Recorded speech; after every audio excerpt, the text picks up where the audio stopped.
Chapter 328. The latest chapter of this book is not finished yet. For more exciting content, please scan the QR code below to download the app. Novels are updated faster. Millions of novels are free to read. Novels with content that cannot be found online are available here. In the evening, the Imperial College and Qinghe Academy ended school. Gu Xiaoshun went to Nanxiang to learn from Master Lu. Gu Yan asked for a leave of absence because he was not feeling well. Of course, he was not really feeling unwell. He deliberately asked for a leave of absence to carry out the plan of the anti-brother-in-law justice alliance with little Jing Kong. Why hasn't the little monk come back yet? Gu Yan paced back and forth in the courtyard. Yao She found it funny and asked, "You don't feel unwell anymore?" Gu Yan coughed softly. I'm getting some fresh air. I feel much better now." Yao She knew that he deliberately skipped class, but she did not say anything because of his physical condition.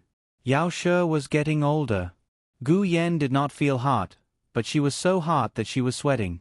She went back to her room to take a bath. Gu Yan looked around at the door. She didn't know how long she had been looking around, but the little monk finally came back. "Why are you so late?" Gu Yan asked. Little Jing Kong sighed like a little adult. "Isn't it because granduncle is too late? I said that I can come back by myself, but granduncle was worried and insisted that I wait for him." The Imperial College was not far from the Imperial College. Little Jing Kong walked there every day. He would not get lost even if he closed his eyes. But adults and children always had different ideas. His safety zone was this alley. The adults in his family would not be at ease if he went any further than this. Gu Yan looked at the two ends of the alley and pulled little Jing Kong's hand. "Okay, let's not talk about this first. Sister and brother-in-law will be back soon." This meant that the two of them were going to start doing bad things secretly. But it was their first time, so they had to think about it carefully. Today, the medical center and the Imperial College were not busy. Gu Jiao and Xiao Lulang arrived home very early. After arriving home, Xiao Lulang went to the study to check little Jing Kong's homework. He did his homework faster than Gu Yan, so he usually checked his homework first. Gu Jiao went to the kitchen. Gu Yan narrowed his eyes and sneaked a peek into the kitchen. He found his sister making salted tofu pudding. "Ah, are you addicted to sending salted bean curd to brother-in-law?" He was actually making tofu with his own hands. Gu Yan's heart was filled with jealousy. Little Jing Kong slipped out of the study room on the pretext of going to the washroom. The two little rascals hid behind the crabapple tree and exchanged the information they had gathered. Little Jing Kong said fiercely, "Jiao Jiao went to the Hanlin Academy to pick up my bad brother-in-law." They went home together. Gu Yan was furious. His sister didn't even pick him up and send him to school. Gu Yan gritted his teeth and said, "Sister is making salted tofu pudding for brother-in-law again. It's not like we have a share." Little Jing Kong suddenly had an idea and came up with a plan. "Jiao Jiao, great uncle is calling you." Little Jing Kong came out of the kitchen and said to Gu Jiao with a cute face. Gu Jiao put down the spoon and said, "Oh, okay. I'll go over then." As soon as she left, the two little rascals came in. They looked at each other and smiled mischievously. They picked up the jar of seasoning and poured it into the tofu pudding. "Add some salt, chili sauce, star anise, pepper, and this." Gu Yan took out a jar from the innermost part of the cupboard. "Lotus seed hot. It's super bitter." Little Jing Kong pretended to roll his eyes and fall to the ground. He got up and laughed until his whole body trembled. After the two of them were done, they had just put the last jar back into the cupboard when Gu Jiao returned. She said in shock, "Granduncle didn't call me just now." Little Jing Kong spread his hands and said seriously, Maybe I heard wrongly." "What are the two of you doing here?" Gu Jiao asked. Their eyes flashed. Gu Yan said calmly, "Oh, didn't you make tofu pudding for brother-in-law? We'll bring it over for you." Little Jing Kong quickly said, "Yes, we'll bring it over for Jiao Jiao." Gu Jiao said, "Oh, I didn't make tofu pudding for your brother-in-law. I made it for the two of you. Last time, I only bought tofu pudding for your brother-in-law and didn't buy it for the two of you. You seem to be disappointed, so I came back early today and made a bowl for you. You came at the right time. Hurry up and eat." The two of them looked at the dark cuisine that they had destroyed with countless seasonings and felt as if they had been struck by lightning. The two little rascals wanted to cry but had no tears. Was it too late to regret? Boo-hoo! Gu Jiao looked at the two people whose expressions were gradually falling apart and asked strangely, "What's wrong? Don't you like my tofu pudding?" Boo-hoo! They couldn't not like it. Otherwise, they would lose to their bad brother-in-law. They loved Jiao Jiao more than their bad brother-in-law. The two of them took out their small bowls and Gu Yen scooped a big spoonful for little Jing Kong. "You're the younger brother. You should eat more." Little Jing Kong scooped a bigger spoonful for Gu Yen. In ancient times, Jing Kong gave you pears. Today, Jing Kong gave you tofu pudding. "Brother Yen, eat more." Gu Yen said, "No, you should eat more. You have to grow taller." Little Jing Kong said, "I'm still young. I can grow taller slowly." "Brother Yen, it's more important for you to take care of your body. Come on, let's hurt each other." The first action of the alliance against brother-in-law ended in failure. Until the end of the meal, Gu Yen and little Jing Kong's noses were not noses and eyes were not eyes. Humph! Little Jing Kong turned his face away. Her. Gu Yen also turned his face away. Everyone was confused. What's going on? Why are they fighting again? After dinner, Gu Jiao continued to study her gunpowder. Halfway through, Eunuch Qin came. Eunuch Qin was old, but he still jumped down from the carriage and almost fell on his back. Eunuch Qin, slow down. Gu Shaoshan, who happened to be at the door, helped him up. Eunuch Qin wiped the sweat on his forehead and smiled. "Thank you, Brother Shaoshan." "Brother Shaoshan, is your sister here?" "Yes. She's in the backyard," Gu Shaoshan said and shouted inside. "Sister, someone is looking for you." "It's Eunuch Qin." Gu Jiao put away the bottles on the ground, stood up and looked at Eunuch Qin who was walking hurriedly. "Eunuch Qin, it's already so late. Is Grand Aunt looking for me?" Eunuch Qin said anxiously. "Oh yes. No." Gu Jiao asked, "Is it yes or no?" "Ah." Eunuch Qin pinched himself. "Look at my mouth. I don't know how to speak when I'm anxious. It's like this, Miss Gu." The Empress Dowager got a fishbone stuck in her throat while she was eating. "The imperial physicians couldn't do anything about it, so I came to find you." "All right, I'll go to the palace with you now." Gu Jiao returned to the east room, took her medicine box, and left with Eunuch Qin. But before she could get into the carriage, another carriage stopped in front of the door. Eunuch Wei walked down from the carriage with an anxious expression. "Miss Gu! Miss Gu!" Gu Jiao made a sound of surprise. "Eunuch Wei also came to find me?" Eunuch Wei said breathlessly, "His Majesty." "His Majesty invites Miss Gu to Pure Flower's palace. Someone is injured." Eunuch Qin grabbed Gu Jiao's sleeve. "Miss Gu, go see the Empress Dowager first." "What happened to the Empress Dowager?" Eunuch Wei didn't wait for Eunuch Qin's reply and grabbed Gu Jiao's other sleeve. "It's a matter of life and death. Miss Gu, come with this old servant to Pure Flower's palace first." Eunuch Qin said seriously, "The Empress Dowager's life is also at stake. She's already coughing up blood." The main reason was that the Empress Dowager didn't take the fishbone seriously at first and used the traditional method to swallow a few mouthfuls of rice.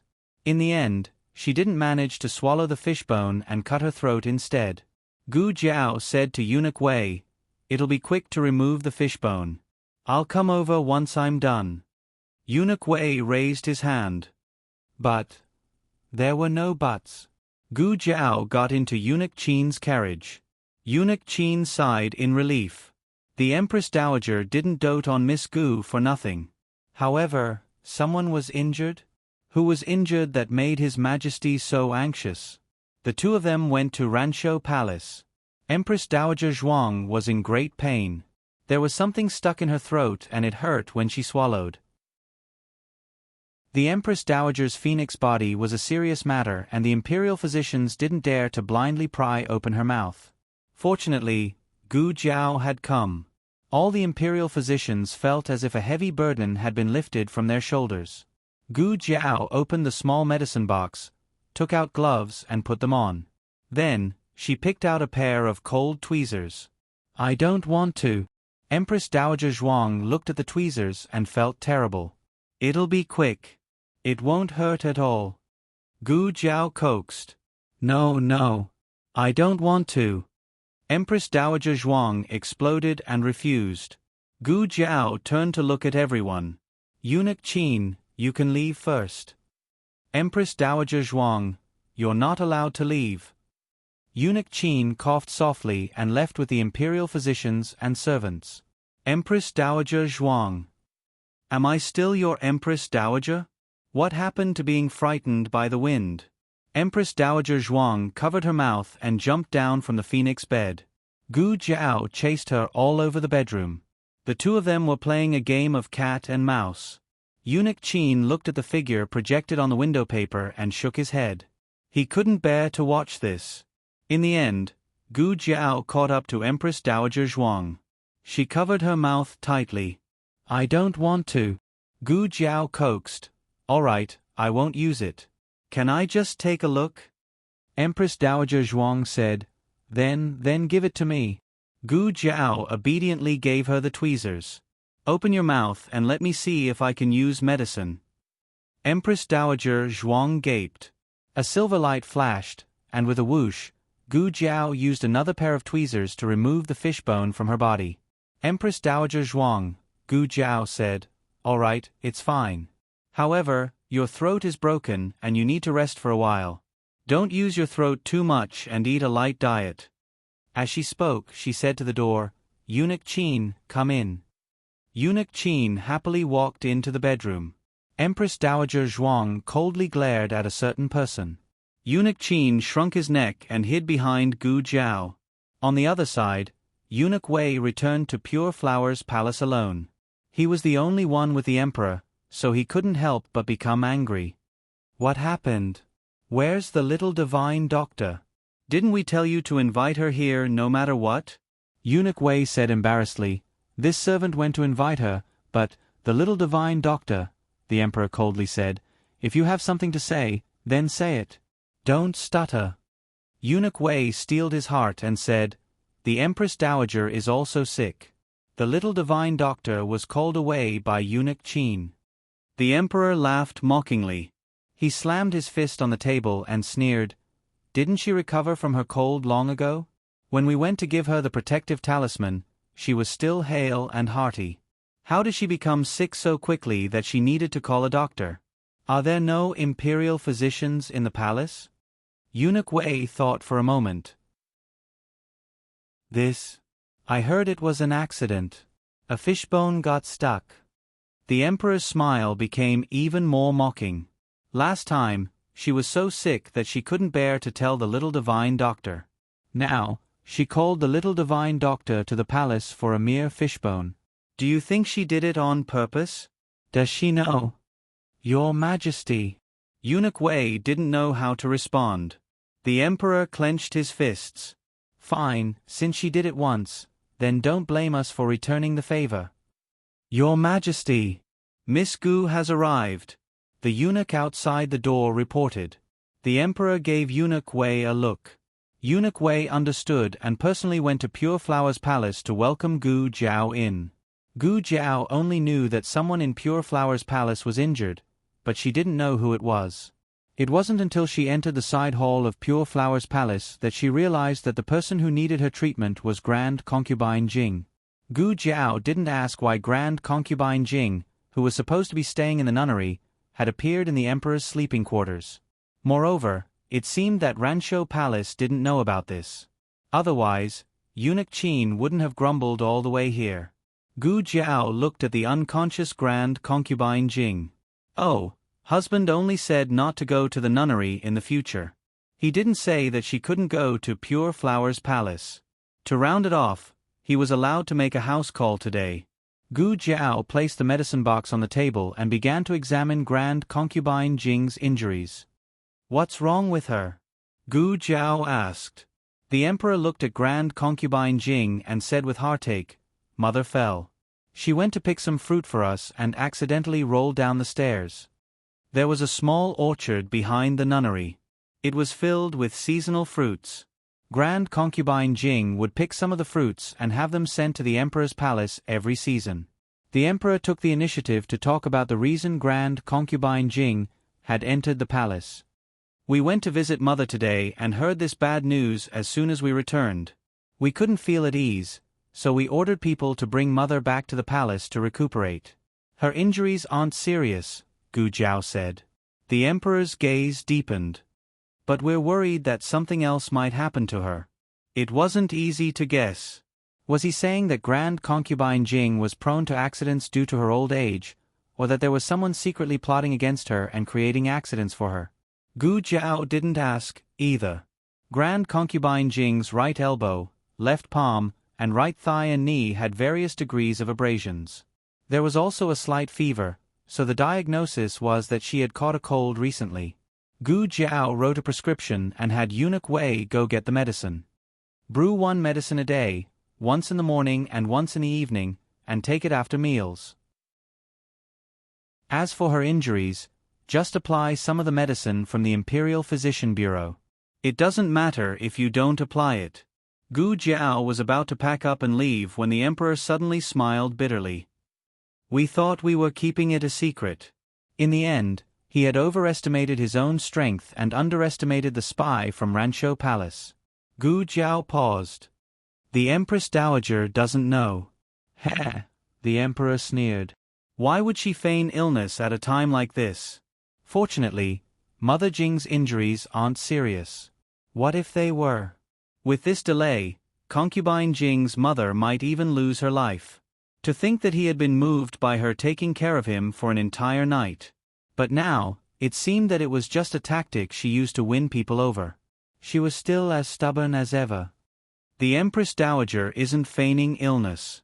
Gu Jiao pointed at Grand Concubine Jing on the bed. The Empress Dowager's condition is more serious than hers. If she's feigning illness, why isn't she the one feigning illness? Gu Jiao wasn't questioning Grand Concubine Jing, but merely providing evidence to refute the emperor. The emperor became agitated. How could Mother Jing be feigning illness? She's injured to this extent. You saw it with your own eyes. How could it be fake? Gu Jiao wasn't intimidated by the emperor's anger.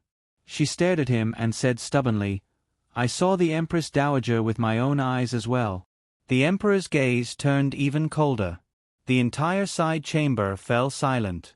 Eunuch Wei, who was serving on the side, held his breath and didn't even dare to breathe loudly. Miss Gu was too bold.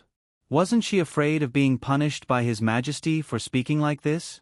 The emperor was indeed so angered by Gu Jiao that he almost questioned Gu Jiao, but he managed to restrain himself in the end. He turned around and said coldly, Withdraw. Don't appear in front of us for the next few days. Gu Jiao said indifferently, That's perfect. I was also planning to tell His Majesty that I won't be coming to Pure Flower's Palace in the future. If anyone in Pure Flower's Palace is sick, please go find a physician or imperial physician yourself. Don't come find me. The emperor abruptly turned around to look at her. You. Humph. Gu Jiao closed the lid of the medicine box and left with the medicine box without looking back. The emperor was so angry that his face turned green. He watched a certain someone's small figure leave and said angrily, Even the crown prince hasn't acted so impudently in front of us. Gu Jiao stopped in her tracks and walked back with the medicine box in her arms. The emperor's lips curved. Now you know the might of the emperor, right? Forget it. He didn't really want to punish her. If she obediently gave in, he'd magnanimously forgive her this time. Gu Jiao stretched out a hand. What? The emperor was stunned. The consultation fee. Gu Jiao said with a cold expression. Does the emperor not need to pay for the consultation? The emperor, who almost choked to death, Gu Jiao left expressionlessly after taking the 50 taels of silver. Grand concubine Jing slowly woke up and sucked in a cold breath, probably from the pain all over her body. The emperor sensed the movement and quickly walked over to sit by the bed. Mother! Grand concubine Jing pressed her groggy head. It was so noisy just now. Did someone offend His Majesty? Eunuch Wei glanced at the emperor nervously. The emperor tucked in Grand concubine Jing's blankets and said, "No, mother must have misheard. No one offended us. Just now, us was discussing mother's condition with the physician. It's us fault for disturbing mother." Eunuch Wei's expression relaxed. His Majesty still doted on the little divine doctor. Digression.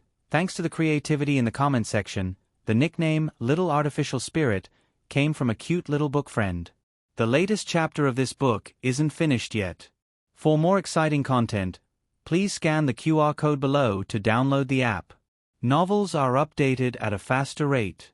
Millions of novels are free to read. Novels with content that can't be found online are all available here.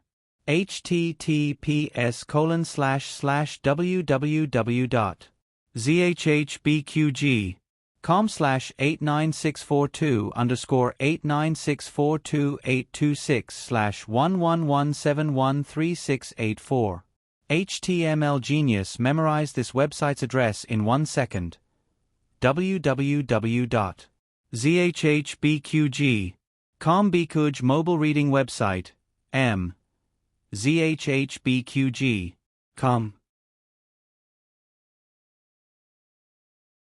Chapter 329. The latest chapter isn't finished yet. For more exciting content, please scan the QR code below to download the app. Novels are updated at a faster rate. Millions of novels are free to read. Novels with content that can't be found online can be found here. Old concubine Jing shook her head weakly. "All right, I'm fine now. I should go back. Your Majesty, please don't bring me into the palace for no reason in the future.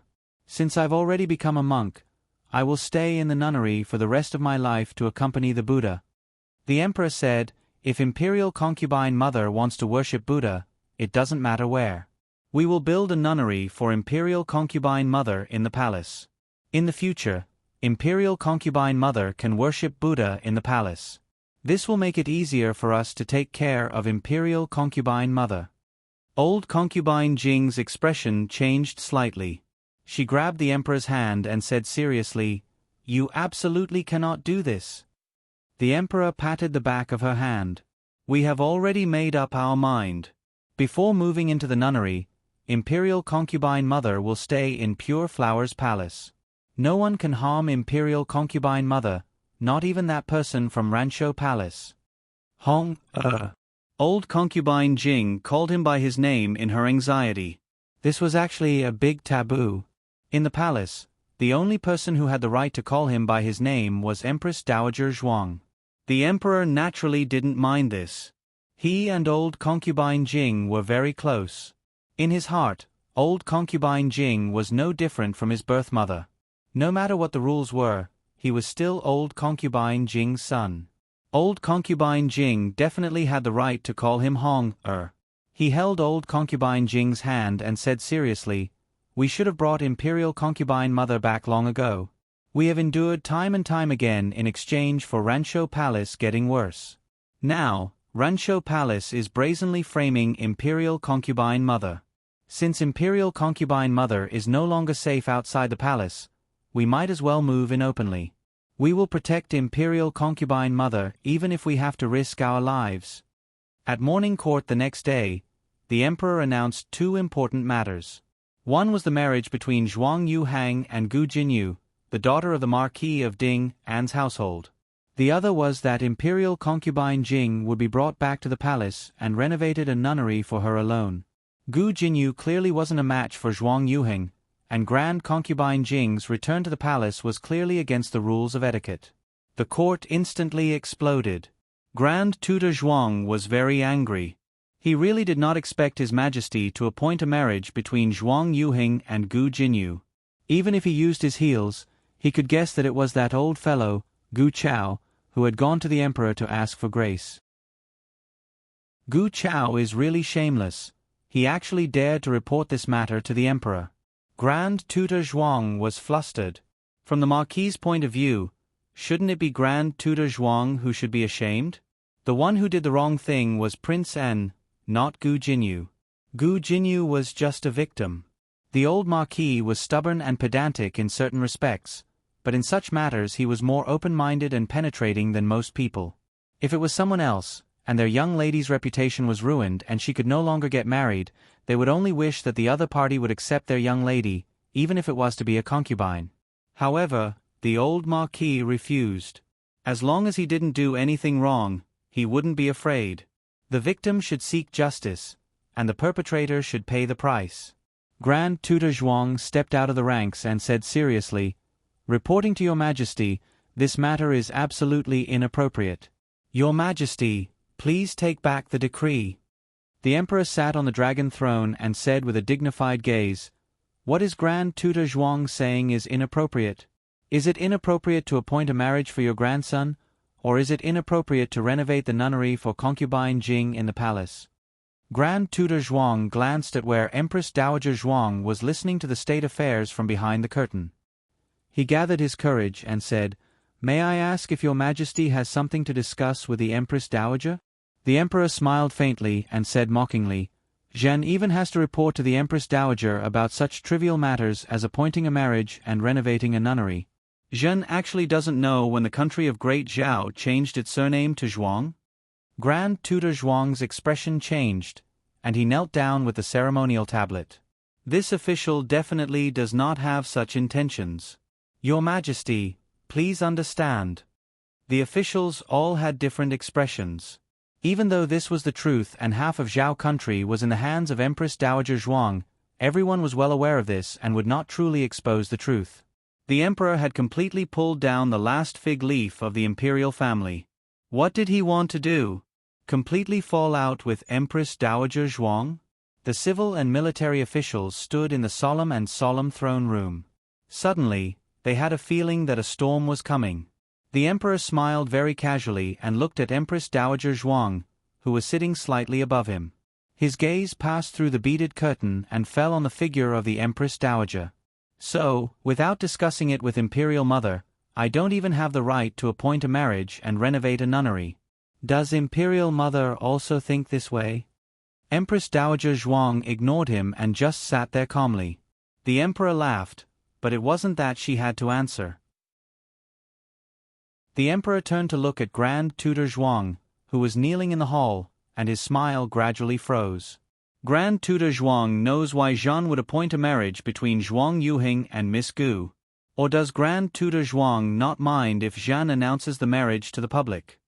Grand Tutor Zhuang's heart skipped a beat. If it was announced to the public, wouldn't it let the civil and military officials and the whole world know that Zhuang Yuhing had lost his virtue? At that time, Zhuang Yuhing's nearly 20 years of good reputation would be destroyed. Not everyone could stand at the peak of power with a bad reputation. Only Marquis Xianping was an exception in the 6 countries.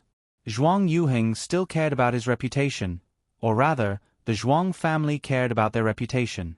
The emperor hadn't said anything, but the civil and military officials had already begun to whisper. Even Grand Tutor Zhuang felt that the way they looked at him had changed. Grand Tutor Zhuang didn't dare to object.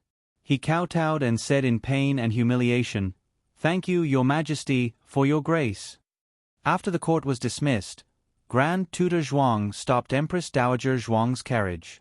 He walked to the front of the carriage and stared at Empress Dowager Zhuang behind the gauze curtain.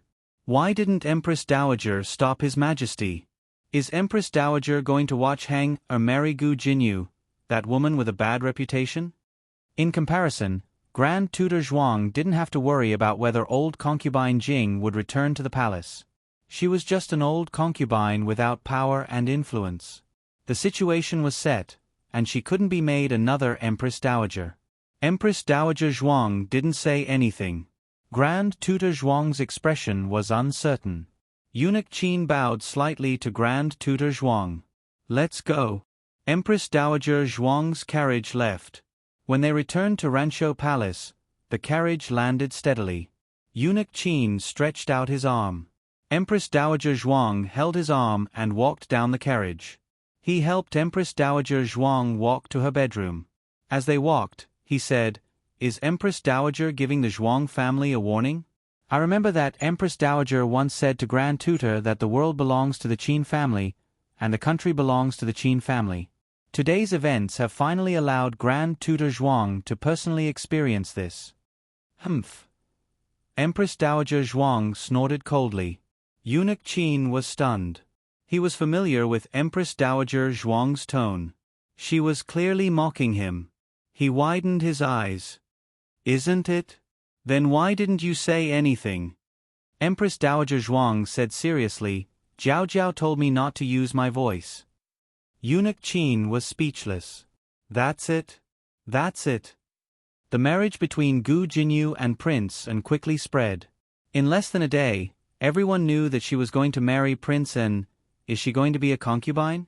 Or a secondary consort? Neither. I heard that she's going to be the official consort. In the future, she'll be carried back to the Zhuang family by 3 matchmakers and 6 betrothal gifts. The students of the girls' school were stunned. Of course, they were also jealous. Gu Jinyu's reputation in the capital was not bad. But later, she made mistakes one after another. First, her identity was exposed. Then, she was greedy for credit. She messed with the bellows, causing many workers in the Ministry of Works to be injured. There were even people who said that she did not invent the bellows. She claimed credit for someone else. In short, her reputation was terrible. She had not come to the girls' school for a few months. Everyone guessed that she was too ashamed to come out. But they did not expect that the next time they heard news of her was that she was going to marry Prince N as his consort. Before the appearance of the new top scorer, Prince N was the dream lover of all the girls in the capital. He was still the dream lover. After all, the new top scorer was already taken, but Prince N was theirs. Whoever Prince N married as his consort was destined to become the public enemy of all the daughters in the capital. And Gu Jinyu made everyone hate her to the max. How could a woman with such a bad moral character be worthy of royal Prince N, who was a noble and talented man? The heavens must be blind. But no matter how much they scolded Gu Jinyu was still a woman they could not be jealous of. The news soon reached Marquis Ding and Fu. At Ding and Fu, Marquis Gu, who had been ordered to build a residence for Empress Dowager Zhuang, finally welcomed his first break. He had been at the construction site for the past few days, supervising day and night. He had lost a layer of skin from the sun and had lost a lot of weight. He first returned to the Fu, planning to pay respects to the old Marquis and old Madame Gu. Then, he went to Jade Water Alley to visit Yao Shi and his son. In the end, he heard old Madame Gu say that Gu Jinyu's marriage had been decided.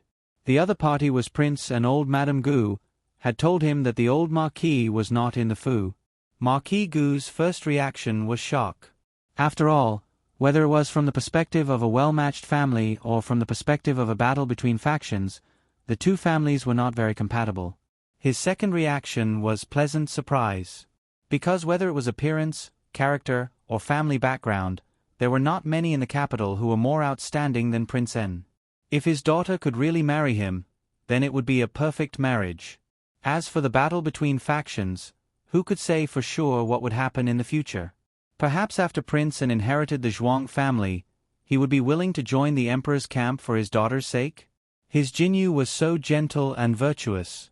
There was probably no man in the world who would be willing to harm her. Marquis Gu immediately went to Gu Jinyu's courtyard. "Father, you've gotten thinner," Gu Jinyu said with heartache. "Was it very tiring to supervise the construction of the residence?" Marquis Gu rubbed his sore shoulders and sighed. "It was a bit tiring, but if it can be completed, it will be a great achievement." Gu Jinyu asked curiously, "Who is the Empress Dowager building a residence for? Why did she mobilize so many people? Half of the Ministry of Works has been called over." Marquis Gu said in deep thought, "I heard that it was built for the second miss of the Zhuang family. The garden inside is really beautiful and the scenery is unique. I've lived in the capital for so many years, but I've never seen such a beautiful place. I just don't know why the courtyard was built to imitate the layout of the residence in Jadewater Lane. Jadewater Lane. Gu Jinyu did not understand. Marquis Gu waved his hand and smiled. All right, let's not talk about this. I heard from your grandmother that the emperor has bestowed a marriage between you and Prince N. When you marry into the Zhuang family, you will have the opportunity to walk around that residence. Speaking of which, that residence wouldn't be the prince residence that the Empress Dowager built for Prince N, right? To make it easier for him to move out after the wedding and live alone? If that's really the case, then Jinyu, you're too lucky. Gu Jinyu's face flushed slightly. It's too early to say. Marquis Gu laughed heartily. That's true. The marriage has just been bestowed and you still have to leave with the 3 letters and 6 rights. There's no rush. Marquis Gu smiled and said with satisfaction, no matter what, I congratulate you on finding the right man. It's all thanks to grandfather. Gu Jinyu lowered her eyes and said shyly. Marquis Gu only thought that his old master had taken a fancy to Prince An as his grandson-in-law and did not think too much about it. He held Gu Jinyu's hand and could not hide his joy. I'll make a trip to Jadewater Lane and tell your mother and younger brother this good news so that they can be happy for you. Gu Jinyu smiled and nodded, Marquis Gu went to Jadewater Lane. He was in high spirits the whole way.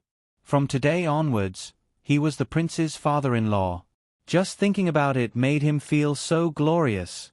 Jinyu really made him proud, unlike that brat who had married a poor boy from the countryside and refused to divorce him. Although he was lucky enough to be the top scorer, he was still worlds apart from Prince N. When he arrived at Jadewater Lane, Gu Jiao and Gu Yen were playing with a newly made swing in the front yard. It was originally made for little Jing Kong, but Gu Yen had broken it just now. Gu Yen quickly called his sister to save the scene, otherwise the little monk would cry loudly.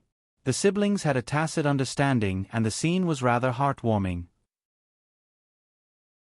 Marquis Gu admired it for a while before taking big strides over. Yen, father is here. His gaze fell on Gu Jiao and he called out, Jiao Jiao with great reluctance. The siblings glanced at him and continued to fix the swing. Marquis Gu looked at himself and then at his feet. He had come in, right? He was in a good mood today and did not argue with the 2 little fellows. He walked over in high spirits and rubbed Gu Yan's head. You've grown taller. Don't touch me. Gu Yen frowned and moved his hand away. Marquis Gu did not mind and smiled. I'm here to see you and have good news to tell you. Jinyu is getting married and Yen, is going to have a second brother-in-law soon. That brother-in-law is not someone a poor scholar from the countryside can compare to. Gu Yen said coldly, I only have one brother-in-law. You say that because you don't know who your second brother-in-law is. When I tell you his identity, you'll want him to be your brother-in-law as soon as possible.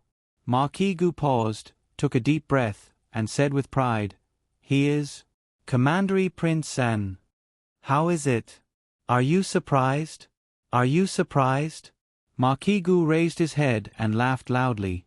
He turned to look at the twins, but they had already walked far away. One went to the east room and the other went to the central room. Marquis Gu, who had been treated like heir. Empress Dowager Zhuang's throat was injured, so Gu Jiao went to the palace to visit her in the afternoon. When she passed by the imperial garden, Gu Jiao bumped into the emperor, who had come from Pure Flower's palace. The emperor's eyes lit up when he saw her. They had argued yesterday, but he selfishly felt that they should make up today. Who would have thought that Gu Jiao would turn her head and walk away with a cold expression on her face? The emperor, Grand Concubine Jing, who was being helped out by Eunuch Wei, saw this scene and asked softly, Was that Miss Gu? Ah, yes. Eunuch Wei nodded. Eunuch Wei had made a fool of himself in front of Gu Jiao because Gu Jiao was also there when he went to visit Grand Concubine Jing. He could no longer hide his identity as a eunuch, and his identity as the emperor was exposed.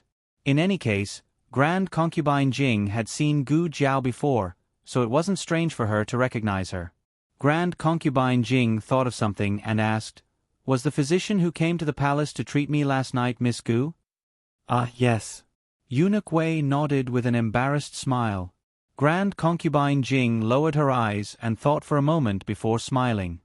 His Majesty really dotes on Miss Gu. Eunuch Wei smiled. Miss Gu's medical skills are excellent and she's smart. His Majesty does indeed think highly of her.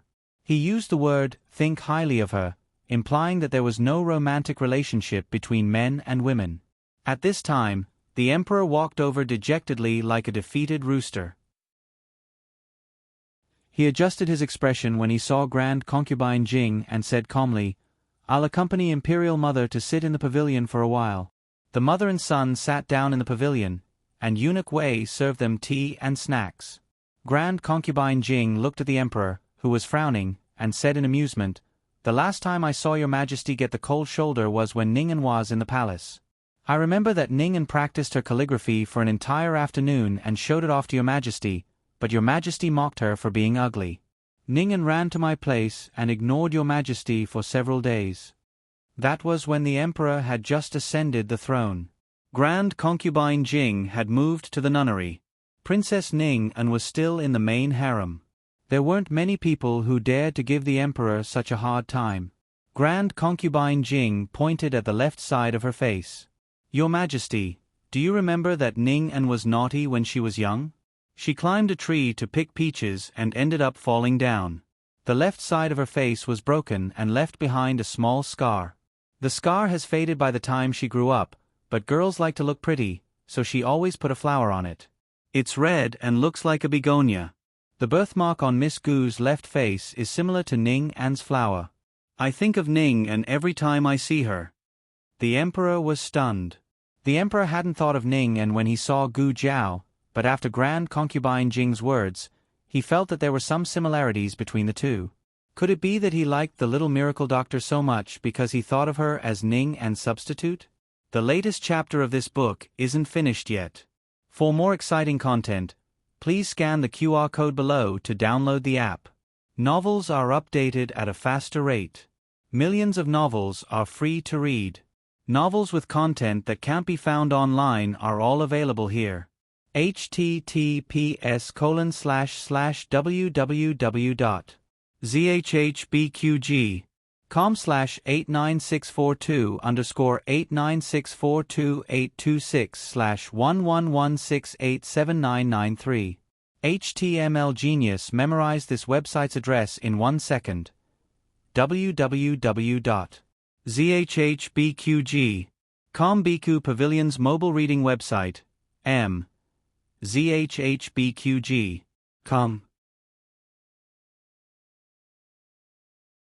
Chapter 330.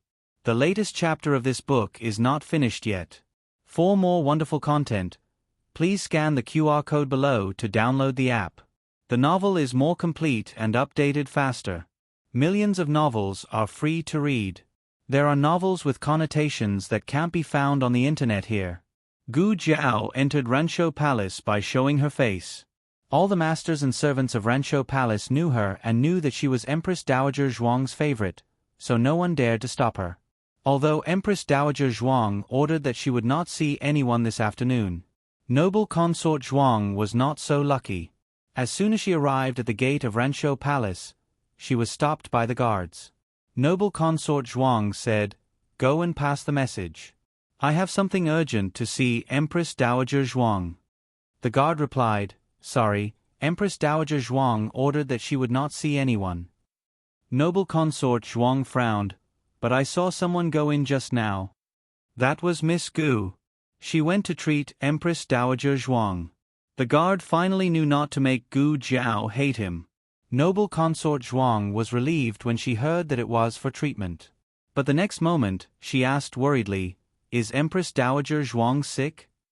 The guard said, "Empress Dowager Zhuang was slightly unwell yesterday and invited Miss Gu to the palace to treat Empress Dowager Zhuang. Today, Miss Gu came to check on Empress Dowager Zhuang." Noble consort Zhuang thought for a moment, "Then I have to go in and visit Empress Dowager Zhuang." "This," noble consort Zhuang said, "I won't embarrass you. Empress Dowager Zhuang didn't let you disturb her, but Miss Gu didn't say this. Go and invite Miss Gu." "Yes." The guard looked at the little palace made on the side. The little palace maid understood and quickly caught up with Gu Jiao. Gu Jiao was talking to eunuch Qin in the small garden in front of the hall. The little palace maid said, "Miss Gu, eunuch Qin, noble consort Zhuang is here. She wants to see Miss Gu." Eunuch Qin was a shrewd person. Noble consort Zhuang and Gu Jiao were not familiar with each other. She wanted to see her and hoped that Gu Jiao could pass the message to Empress Dowager Zhuang. Empress Dowager Zhuang is reading the memorial. We dare not disturb her. Oh, then I'll wait too. Gu Jiao didn't want to be special. Good. Eunuch Qin smiled and took Gu Jiao to Empress Dowager Zhuang's bedroom. In fact, with the Empress Dowager's love for Miss Gu, she wouldn't mind Miss Gu's disturbance at all. In fact, Miss Gu could even find some time to have some fun during the boring days of official business. However, Miss Gu had never become arrogant because she was pampered. She had her own limits and limits. She was good to the Empress Dowager, not to get the Empress Dowager's favor, but because she sincerely hoped that the Empress Dowager could live a good life. Eunuch Qin went to the gate of Ranshou Palace to see noble consort Zhuang and said politely, "Miss Gu is also waiting for the Empress Dowager to summon her." At this point, noble consort Zhuang couldn't say anything more.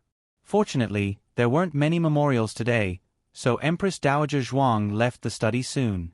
Eunuch Qin reported, "Empress Dowager, Miss Gu and the imperial consort are here." Empress Dowager Zhuang said, "Let her in." This was referring to noble consort Zhuang. She understood the rules that she had set.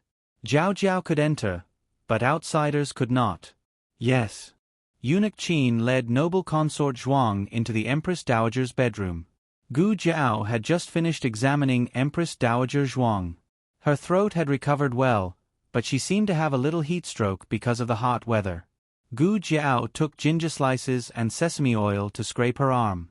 Noble consort Zhuang respectfully bowed and said, "Empress Dowager. Speak, what's the matter?" Empress Dowager Zhuang asked faintly. Her throat was injured, so it still hurt when she used it. Eunuch Qin had already left with the palace people. There were only 3 of them left in the huge bedroom. Noble consort Zhuang glanced at Gu Jiao, who was scraping Empress Dowager Zhuang's skin. She understood that Empress Dowager Zhuang didn't mean to avoid Gu Jiao. She lowered her eyes and said softly, "Empress Dowager, do you really not care about Hanger's marriage?" "How can Hang-er marry?" She looked at Gu Jiao again and chose her words carefully. She omitted the unfriendly words and directly said, "Gu Jinyu? She is only the adopted daughter of Marquis Ding, An's Fu. Her status is lowly and her morals are lacking. Marrying her will implicate Hang-er and make him the laughingstock of the capital." Empress Dowager Zhuang looked at her faintly, as if indicating for her to continue. Noble consort Zhuang's gaze swept back and forth between Gu Jiao and said, "What's more, Gu Jinyu stole Miss Gu's credit. It's unfair to Miss Gu to praise her like this." Empress Dowager Zhuang said in a deep voice, "Don't use others as a raft." Noble consort Zhuang hesitated and said, "Yes." Gu Jiao continued to scrape and had no intention of participating in the conversation. As for Empress Dowager Zhuang, she didn't react much to noble consort Zhuang's complaints. Noble consort Zhuang couldn't help but feel anxious. This situation was different from what she had imagined. The Empress Dowager had a heart of stone, but she loved Zhuang Yuheng. She didn't agree to sending Zhuang Yuheng to Chen country as a hostage. Now that Zhuang Yuheng had been tricked by the emperor to this extent, why was she unmoved? Noble consort Zhuang continued, "Empress Dowager, Hang-er's wife must be of equal status and be of help to him. But what does Gu Jinyu have? She isn't even Marquis Ding, An's flesh and blood. Could it be that Marquis Ding and Fu will side with her in the future? Moreover, I suspect that the emperor wants to plant a spy in the Zhuang family. Marquis Ding and Fu was the emperor's confidant. The emperor had Gu Jinyu marry into the Zhuang family for 2 reasons. First, it would break the Zhuang family's plans to form a strong marriage alliance with other aristocratic families. Second, it would allow the emperor to monitor the actions of royal prince An and the Zhuang family. Noble consort Zhuang felt that the emperor had this plan. In reality, the emperor didn't have this plan. But just as the emperor didn't trust Empress Dowager Zhuang, noble consort Zhuang didn't trust the emperor's intentions. The Zhuang family couldn't make any mistakes, and they couldn't lose a great opportunity to form a marriage alliance with a powerful aristocratic family. The more powerful royal prince An was, the more support her son, Ning Wang, would have. And noble consort Zhuang saw that reasoning wasn't effective, so she played the family card. Empress Dowager Zhuang closed her eyes to rest. Noble consort Zhuang was extremely anxious. She simply kicked the ball to Gu Jiao. "Miss Gu, what do you think?" She knew that Gu Jiao and Gu Jinyu didn't have a good relationship.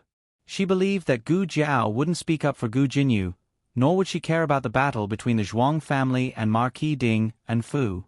Gu Jiao was Empress Dowager Zhuang's person. Gu Jiao continued to scrape her grandaunt's skin. She paused and said, "This is Royal Prince An's marriage. Shouldn't it be up to him to decide? When the emperor bestowed the marriage, did you ask him if he would accept it? Is noble consort Nyongyang representing his own wishes?" Noble consort Zhuang was immediately stumped. Noble consort Zhuang returned without success. After Gu Jiao finished scraping Empress Dowager Zhuang's skin, she went to prepare her own gunpowder. The space in Bai Shui Alley was limited.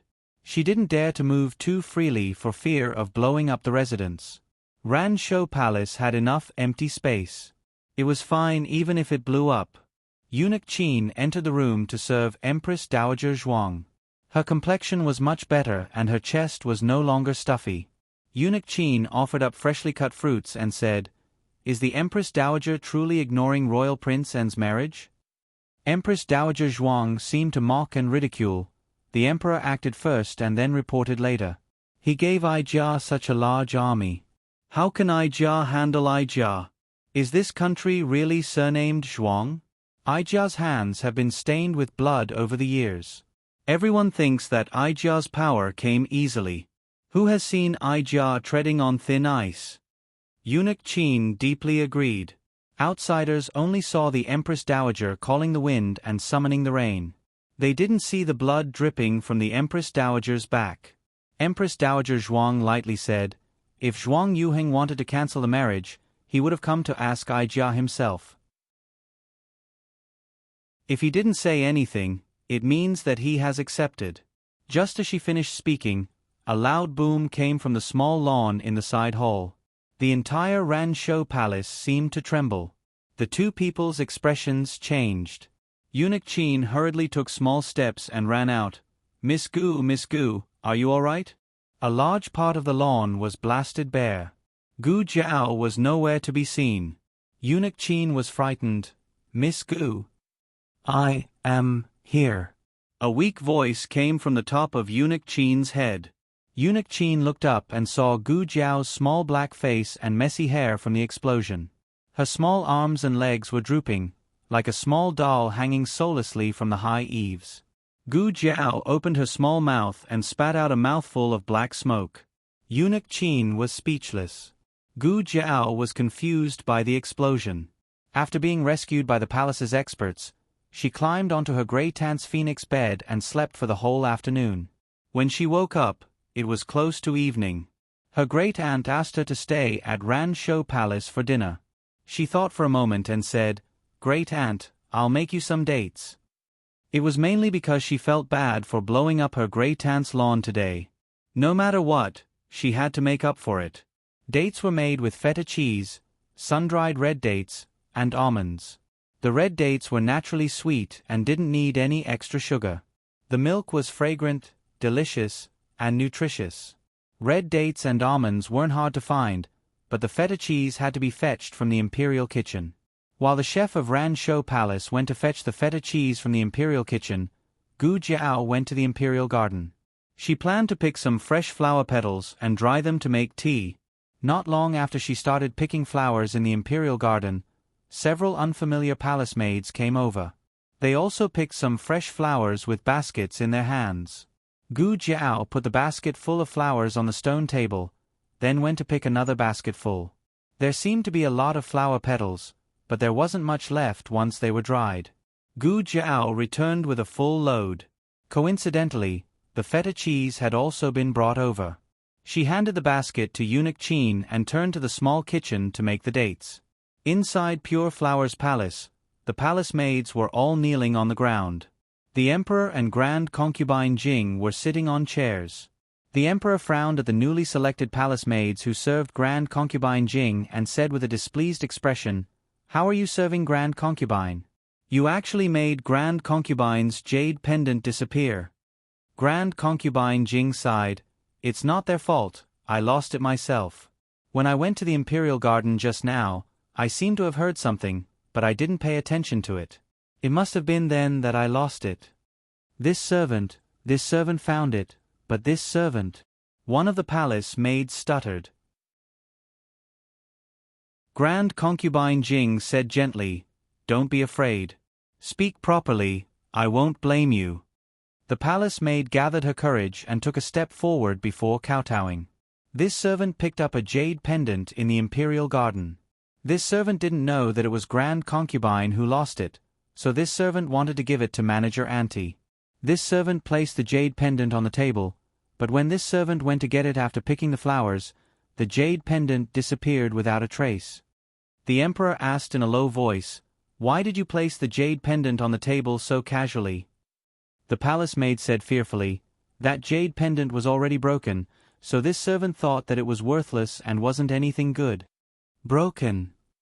The emperor looked at grand concubine Jing in surprise. Grand concubine Jing nodded bitterly and didn't say anything. Granny Kai said earnestly, 2 years ago, grand concubine fell and broke the jade pendant. A corner of it shattered and couldn't be reconnected. However, that was a memento that Princess Ning left for grand concubine, so even though it was broken, grand concubine still wore it every day.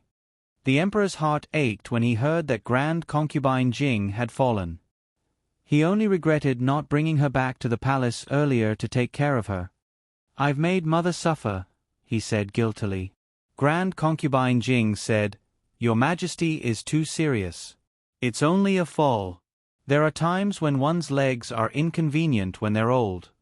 From what I see, Rancho Palace." The emperor wanted to say that the one in Rancho Palace had nimble legs, even nimbler than before she contracted leprosy. He also felt that it wasn't appropriate to keep mentioning the Empress Dowager. He cleared his throat and looked at the palace maids kneeling on the ground. "Apart from you, who else went to the imperial garden?" The palace maids looked at each other in dismay. Although a piece of the jade was broken, the remaining half was still priceless. It wasn't an ordinary piece of jade, but 1,000-year-old cold jade from the Yen Kingdom. Just because the palace maid didn't know what it was didn't mean that others didn't know what it was. "Speak," the emperor said coldly. "Who took grand concubine's jade pendant?" Everyone kowtowed. It was the palace maid who had picked up the jade pendant that said, "Your Majesty, we really didn't take it. We didn't know what it was, so how could we have taken a piece?" She didn't dare to say that the jade was broken anymore. The emperor asked gravely, "Then apart from you, who else went to the imperial garden?" The palace maid thought for a moment and said, "There was a girl. I don't know which palace she was from. She didn't dress like a concubine or palace maid. There was a red birthmark on the left side of her face. She wasn't a concubine or palace maid, and she had a red birthmark on the left side of her face. Who else could it be but Gu Jiao?" That was awkward. If it was an ordinary jade pendant, the emperor wouldn't have bothered to look into it. However, it was a memento that Princess Ning had left for grand concubine Jing. She was also someone that the emperor had once doted on. The emperor cared about her just as much as he cared about grand concubine Jing. Eunuch Wei glanced at the emperor with a complicated expression. Miss Gu couldn't tolerate sand in her eyes. If the emperor really dared to send someone to ask her if she had picked up the jade pendant, Miss Gu would probably never talk to him again. "All right, even though I'm already angry at His Majesty." However, the nature of the matter was different. Miss Gu wasn't a person with dirty hands, but the emperor wouldn't let go of any clues. The difficult part was that once he asked, the seeds of hostility would be planted between them. Moreover, Miss Gu was now in Rancho Palace. What would the Empress Dowager think if she learned of this? She wouldn't rest until she gave the Emperor a good scolding.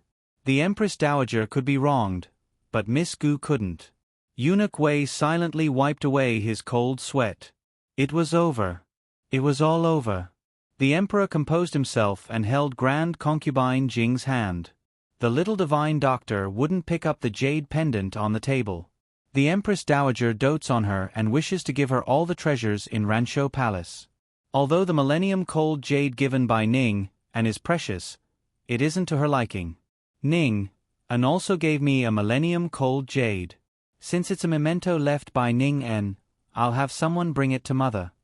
This servant will go get it right away. Eunuch Wei didn't wait for the Emperor to give him an order and left quickly, as if he was afraid that the Emperor would go back on his word. The Emperor said, "These little palace maids didn't do a good job and lost Mother's jade pendant. They don't have to serve Mother anymore.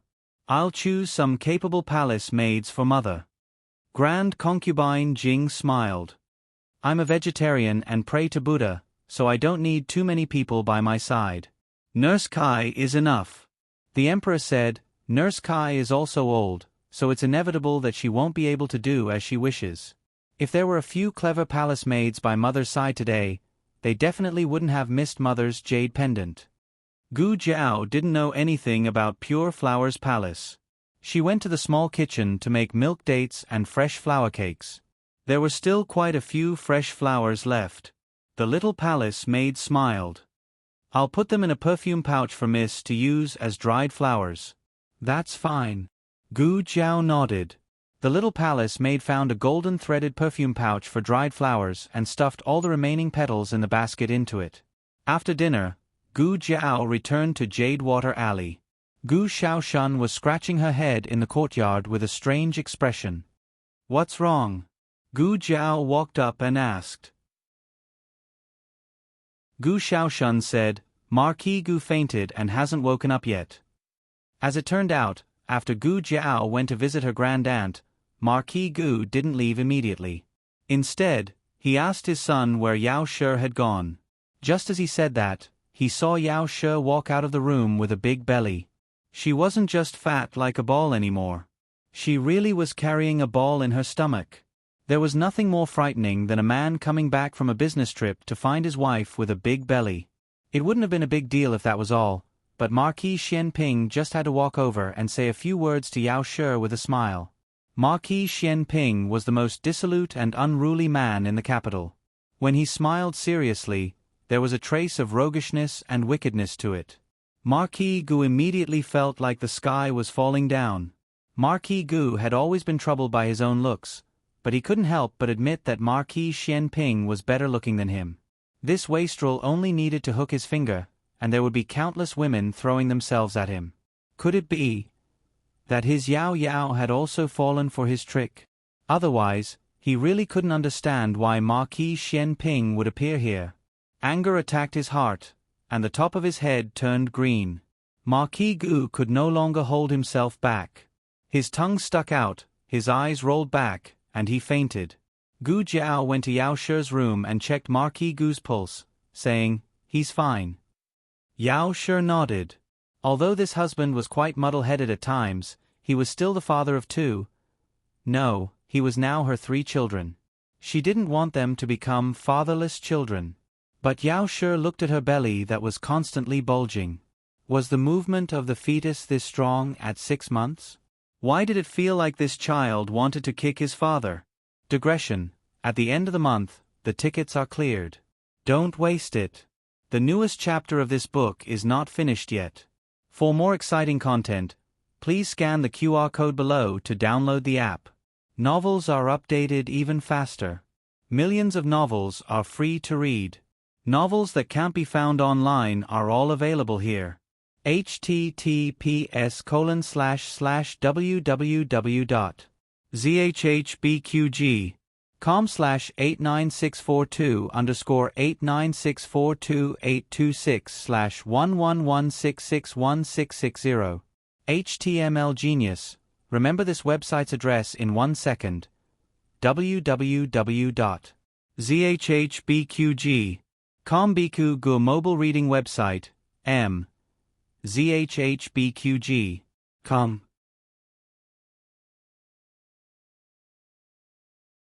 Chapter 331. The latest chapter of this book is not finished yet. For more exciting content, please scan the QR code below to download the app. Novels are updated faster and more frequently. Millions of novels are free to read. There are all kinds of novels that you can't find online. At night, Gu Jiao was recording the power and drawbacks of the various hidden weapons made with black gunpowder in the room. Unknowingly, it was late at night. Knock, knock, knock. Suddenly, there was a soft knock on the door. Gu Jiao rubbed her sore neck and turned to look at the half-closed door. The door is open. Come in. Xiao Lulang opened the door and walked in with a bowl of mung bean soup. He came in front of her and put the mung bean soup on the table in front of her. Gu Jiao looked at the bowl of mung bean soup that was chilled with well water and tilted her head in surprise. In the past, she was the one who brought things to him. Today, the sun rose in the west. It was his turn to bring things to her. Well, that's not right. When she had menstrual cramps, he had boiled brown sugar water for her. But today, she didn't have any cramps or menstrual cramps. She didn't understand why he was taking care of her like this. Xiao Lulang sat down across from her and said calmly, "Just now, Jing Kong was clamoring for mung bean soup, so I made a little more. I saved a bowl for you." "Brother-in-law, what are you doing?" "Making mung bean soup." "I don't drink it. Jiao Jiao wants to drink it." "Well, okay, then I'll have a bowl too." The scene with little Jing Kong flashed through his mind. Xiao Lulang coughed softly. Gu Jiao didn't notice the slight change in his expression. She happened to be thirsty. She brought the mung bean soup over and scooped a spoonful into her mouth. Oh, it's so sweet. Everything Xiao Lulang made tasted bad except for the mung bean soup. But the way she ate it was beyond his imagination. Xiao Lulang couldn't help but ask, "Is it that good?" And Gu Jiao scooped up a spoonful and fed it to him naturally. Xiao Lulang was slightly taken aback. Her eyes were magnanimous and her expression was pure, as if she didn't mean anything else. On the other hand, he was overthinking things and adding a lot of meanings that didn't exist. Xiao Liulong's throat moved. He slowly lowered his head, gently held the spoon, and drank the mung bean soup. "Is it sweet?" Gu Jiao asked. "It's sweet." He looked at her. She didn't know if he was referring to the soup or her. "I think so too." Gu Jiao took the spoon that he had drunk from and continued to eat the mung bean soup. Watching her put the spoon into her mouth, Xiao Liulong's eyes deepened. "Do you want more?" Gu Jiao looked at his burning eyes and pushed the mung bean soup in front of him. "I really want to eat." Halfway through his sentence, Xiao Lulang suddenly came back to his senses. He must have been possessed. What did he almost say just now? Fortunately, he stopped himself. Cold sweat broke out all over his body. Gu Jiao tilted her head and looked at him. "Do you want to eat me more?" Cough cough. Xiao Lulang choked. His face turned red. He didn't know if it was from choking or embarrassment. Speaking of which, is it really okay for my wife to be so direct? Oh. Gu Jiao brought the bowl back and scooped up a spoonful of mung bean soup. "It's not impossible." Xiao Liulong's eyes trembled. "But this body is still too small. You have to wait for me to grow up." She said it very seriously. Then, as if she was afraid that he would lose his patience, she added, "I'm very tasty." Xiao Liulong's brain exploded. It was as if fireworks had suddenly bloomed in the night sky. His heart thumped, and he couldn't even breathe. This is too much. Does this girl know what she is saying? Of course, Gu Jiao knew. But she didn't have to pay for flirting, right? After flirting, a certain someone went to eat the mung bean soup heartlessly. Xiao Lulang. Gu Jiao slurped her soup. Halfway through, she suddenly looked up. "My herbs. Keep them." Xiao Lulang took a deep breath and suppressed the restlessness in his heart. He decided that he would never talk nonsense with this girl again. It was fine after flirting. She was fine, but he felt uncomfortable. Oh. Gu Jiao continued eating. The swing from Jing Kong. It's fixed, Xiao Lulang said again. Gu Jiao, the box from Jing Kong. Xiao Lulang. Packed. Gu Jiao, the basket from Auntie Lu's house. Xiao Lulang. It's over. Gu Jiao, the salted duck eggs that Master Zhao wanted. Xiao Lulang nodded. Give it to him. She had forgotten to tell Ye and Nanny Fong about these things. She didn't expect him to be so attentive. He had been paying attention and had quietly taken care of everything. Gu Jiao rested her chin on her hand and looked at him. Her eyes were bright, as if there were thousands of stars in them. Husband, you're so nice. You're also very nice. Xiao Lulang silently said in his heart.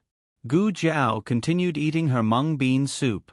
Xiao Liulong's gaze fell on a large embroidered bag wrapped in golden silk on the table and asked, "What's this?" Gu Jiao said, "Flower petals. I picked them from the imperial garden and used them to make fresh flower cakes. I brought some back to make dried flowers." Xiao Lulang had seen her make dried flowers before, so he more or less knew the process. He said, "I'll go get a sieve." "Okay." Gu Jiao nodded. Xiao Lulang got up and went out. Gu Jiao was used to being alone, but it didn't feel bad to have someone to do things with. Xiao Lulang brought the sieve over, opened the embroidered bag, and poured out the flower petals inside. Suddenly, he heard a clatter and something obviously heavy fell out. Xiao Lulang looked at the jade pendant that suddenly appeared in the pile of flower petals and asked in confusion, "What's this?"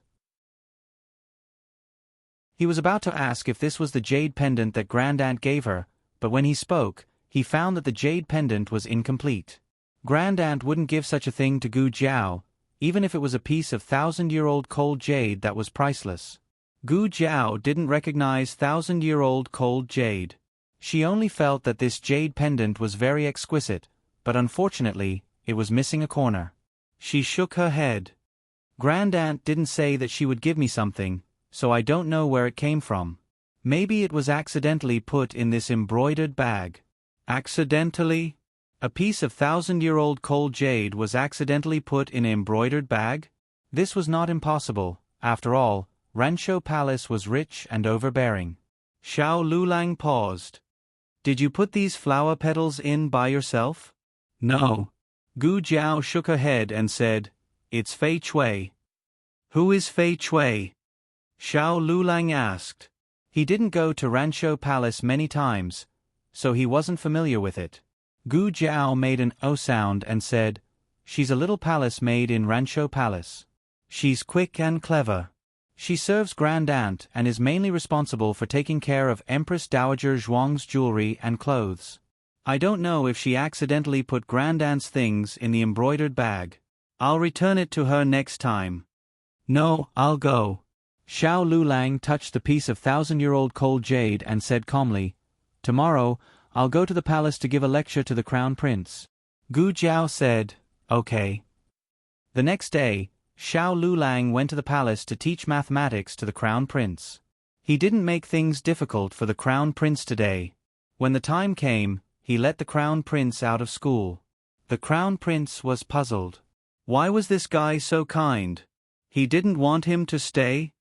"What medicine are you selling in the gourd?" the Crown Prince asked coldly. Xiao Lulang took out a stack of papers from the teaching materials and handed it to the Crown Prince. "If your Royal Highness thinks that I'm too good to you, then finish these questions. I'll come to check next time." The Crown Prince looked at the dozens of pages of questions that suddenly appeared and the corners of his mouth twitched. Why did he have to ask? Xiao Lulang went to Rancho Palace. Empress Dowager Zhuang was reading the memorial. Eunuch Qin invited Xiao Lulang in and asked, "Do you want me to pass the message?" "No, I'm just bringing some food for the Empress Dowager," Xiao Lulang said and handed the prepared food box to Eunuch Qin. "These are dates from Jing Kong. He asked me to bring them to Grandaunt no matter what."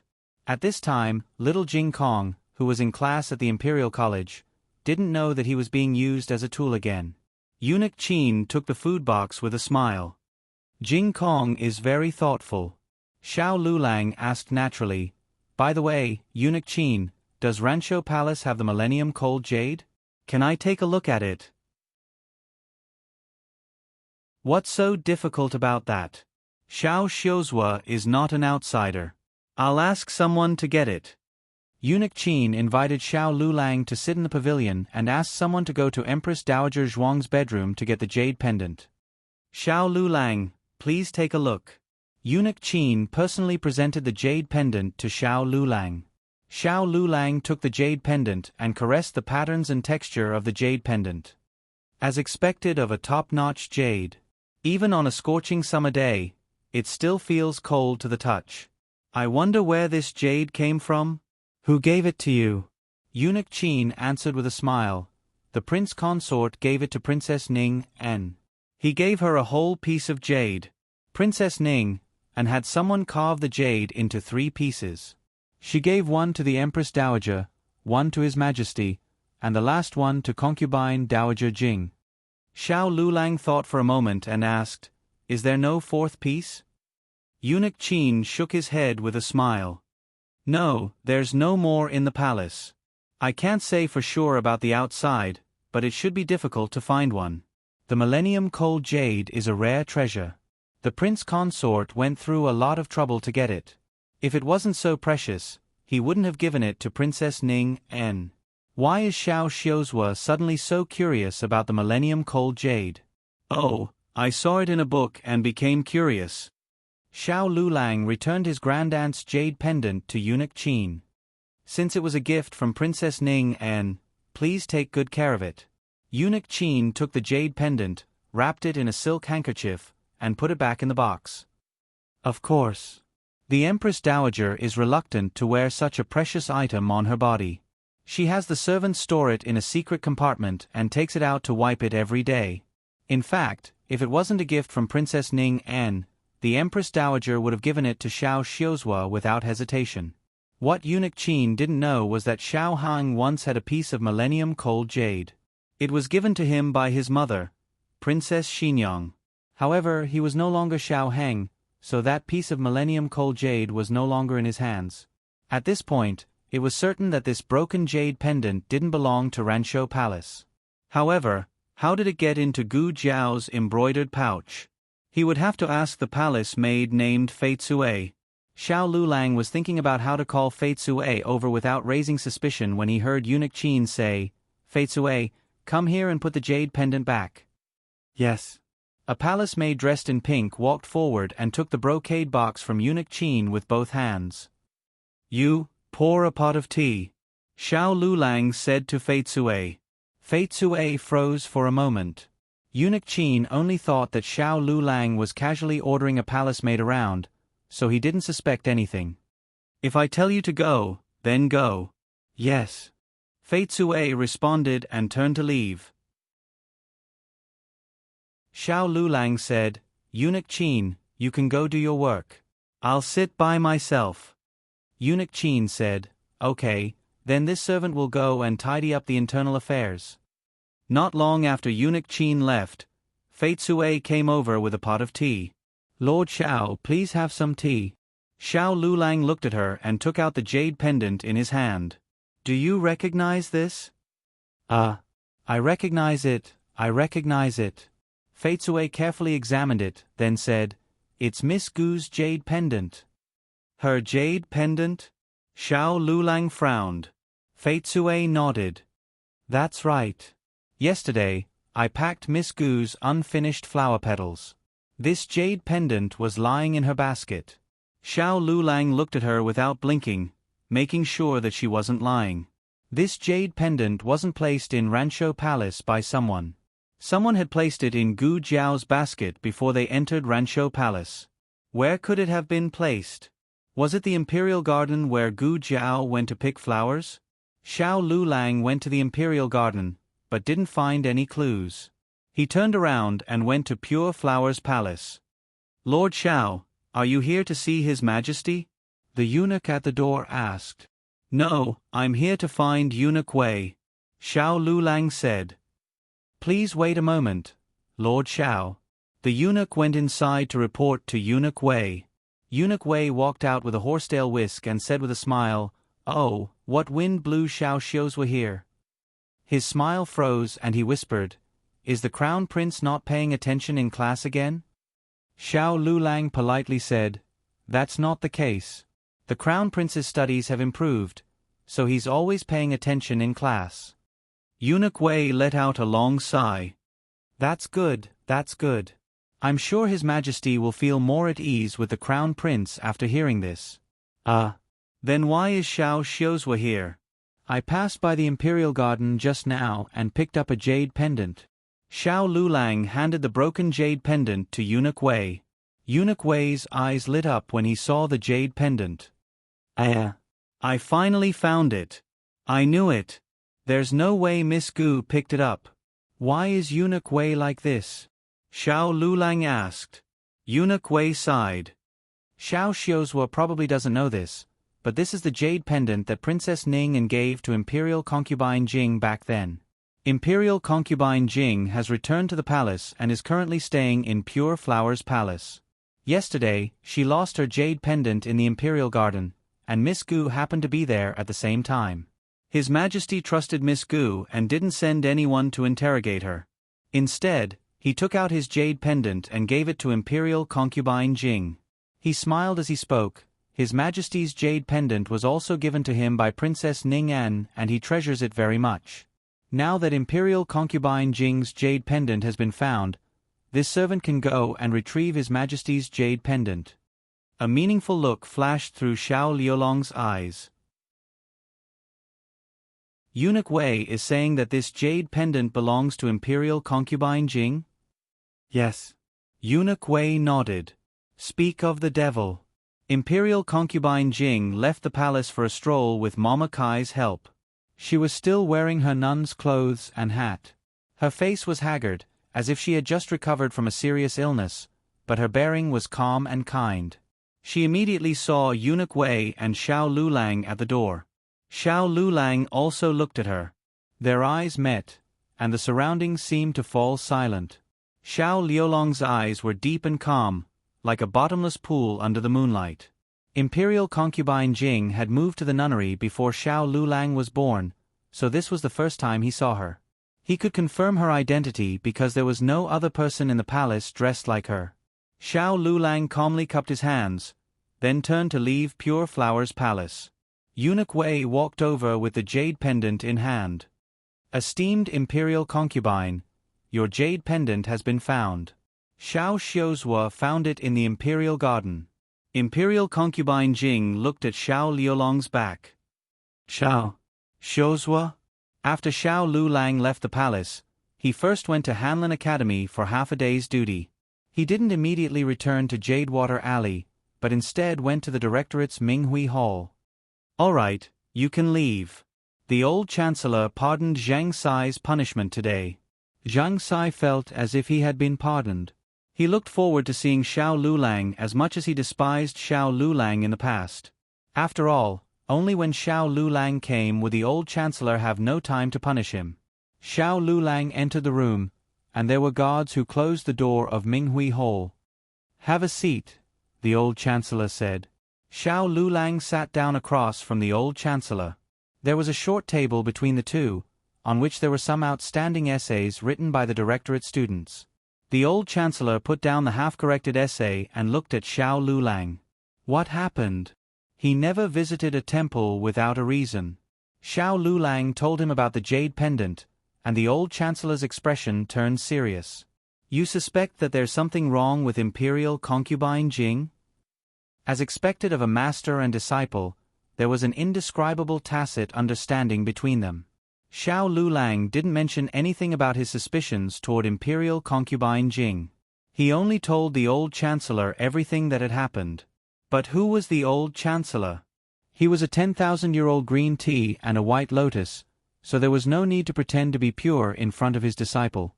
Xiao Lulang asked, What kind of person is Imperial concubine Jing in teacher's eyes? Naturally, she's a good person," the old chancellor said without hesitation. However, his past knowledge might not be accurate. For example, he was certain that Zhuang Jin's was a bad person, but in the end, he found out that she wasn't. Perhaps he thought that imperial concubine Jing was a good person, but she wasn't that kind either. He would never admit that he was biased toward Zhuang Jin's. You may know a person for a long time without understanding their heart. The old chancellor had a deep understanding of this saying after the incident with Zhuang Jin's. "How's her relationship with the Empress Dowager?" Xiao Lulang asked. The old chancellor smiled faintly. They were very close in the past. She was Zhuang Jin's only friend in the palace, and the person Zhuang Jin's trusted the most was her. I still remember that there was one time when she, then imperial concubine Jing, was made a scapegoat in order to overthrow Zhuang Jin's, and Zhuang Jin's almost killed me. Zhuang Jin's wasn't even that angry when I caused her to be thrown into the cold palace. Zhuang Jin's didn't have any children, and she treated her son and daughter as her own. They were Princess Ning An and His Majesty. Imperial concubine Jing's maternal family was also supported by Zhuang Jin's. At this point, the old chancellor sighed. Later on, when the late emperor passed away and His Majesty ascended the throne, Imperial concubine Jing went to the nunnery to get her hair cut and became a nun. The two of them didn't interact much after that. Xiao Lulang asked suspiciously, "Why did she go to the nunnery? Did she go on her own accord?"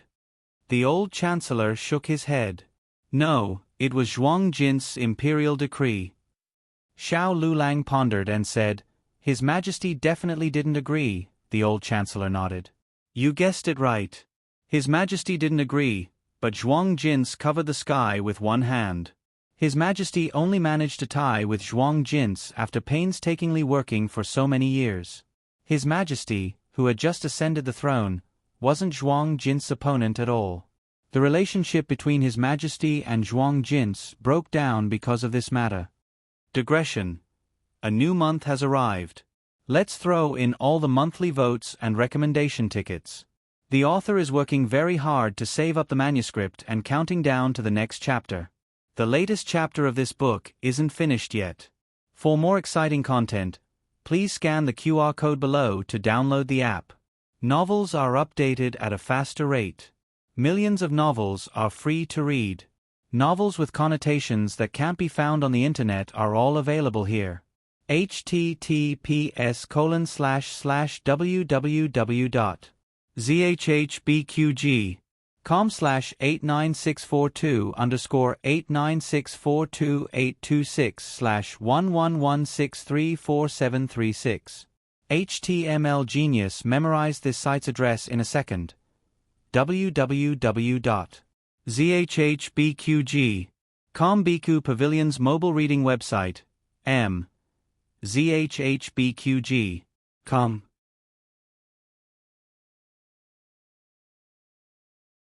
Chapter 332. The latest chapter isn't finished yet. For more exciting content, please scan the QR code below to download the app. Novels are updated at a faster rate. Millions of novels are free to read. Novels with connotations that can't be found online are all available here. The old chancellor continued, "Not many people know about this. It's rumored that concubine Jing invited herself to the nunnery. I also heard from His Majesty that Zhuang Jin's expelled her closest friend from the palace in order to monopolize power." Xiao Lulang frowned. His Majesty must think that the Empress Dowager's kindness to him and concubine Jing was a carefully planned scheme. The Empress Dowager only wants a puppet.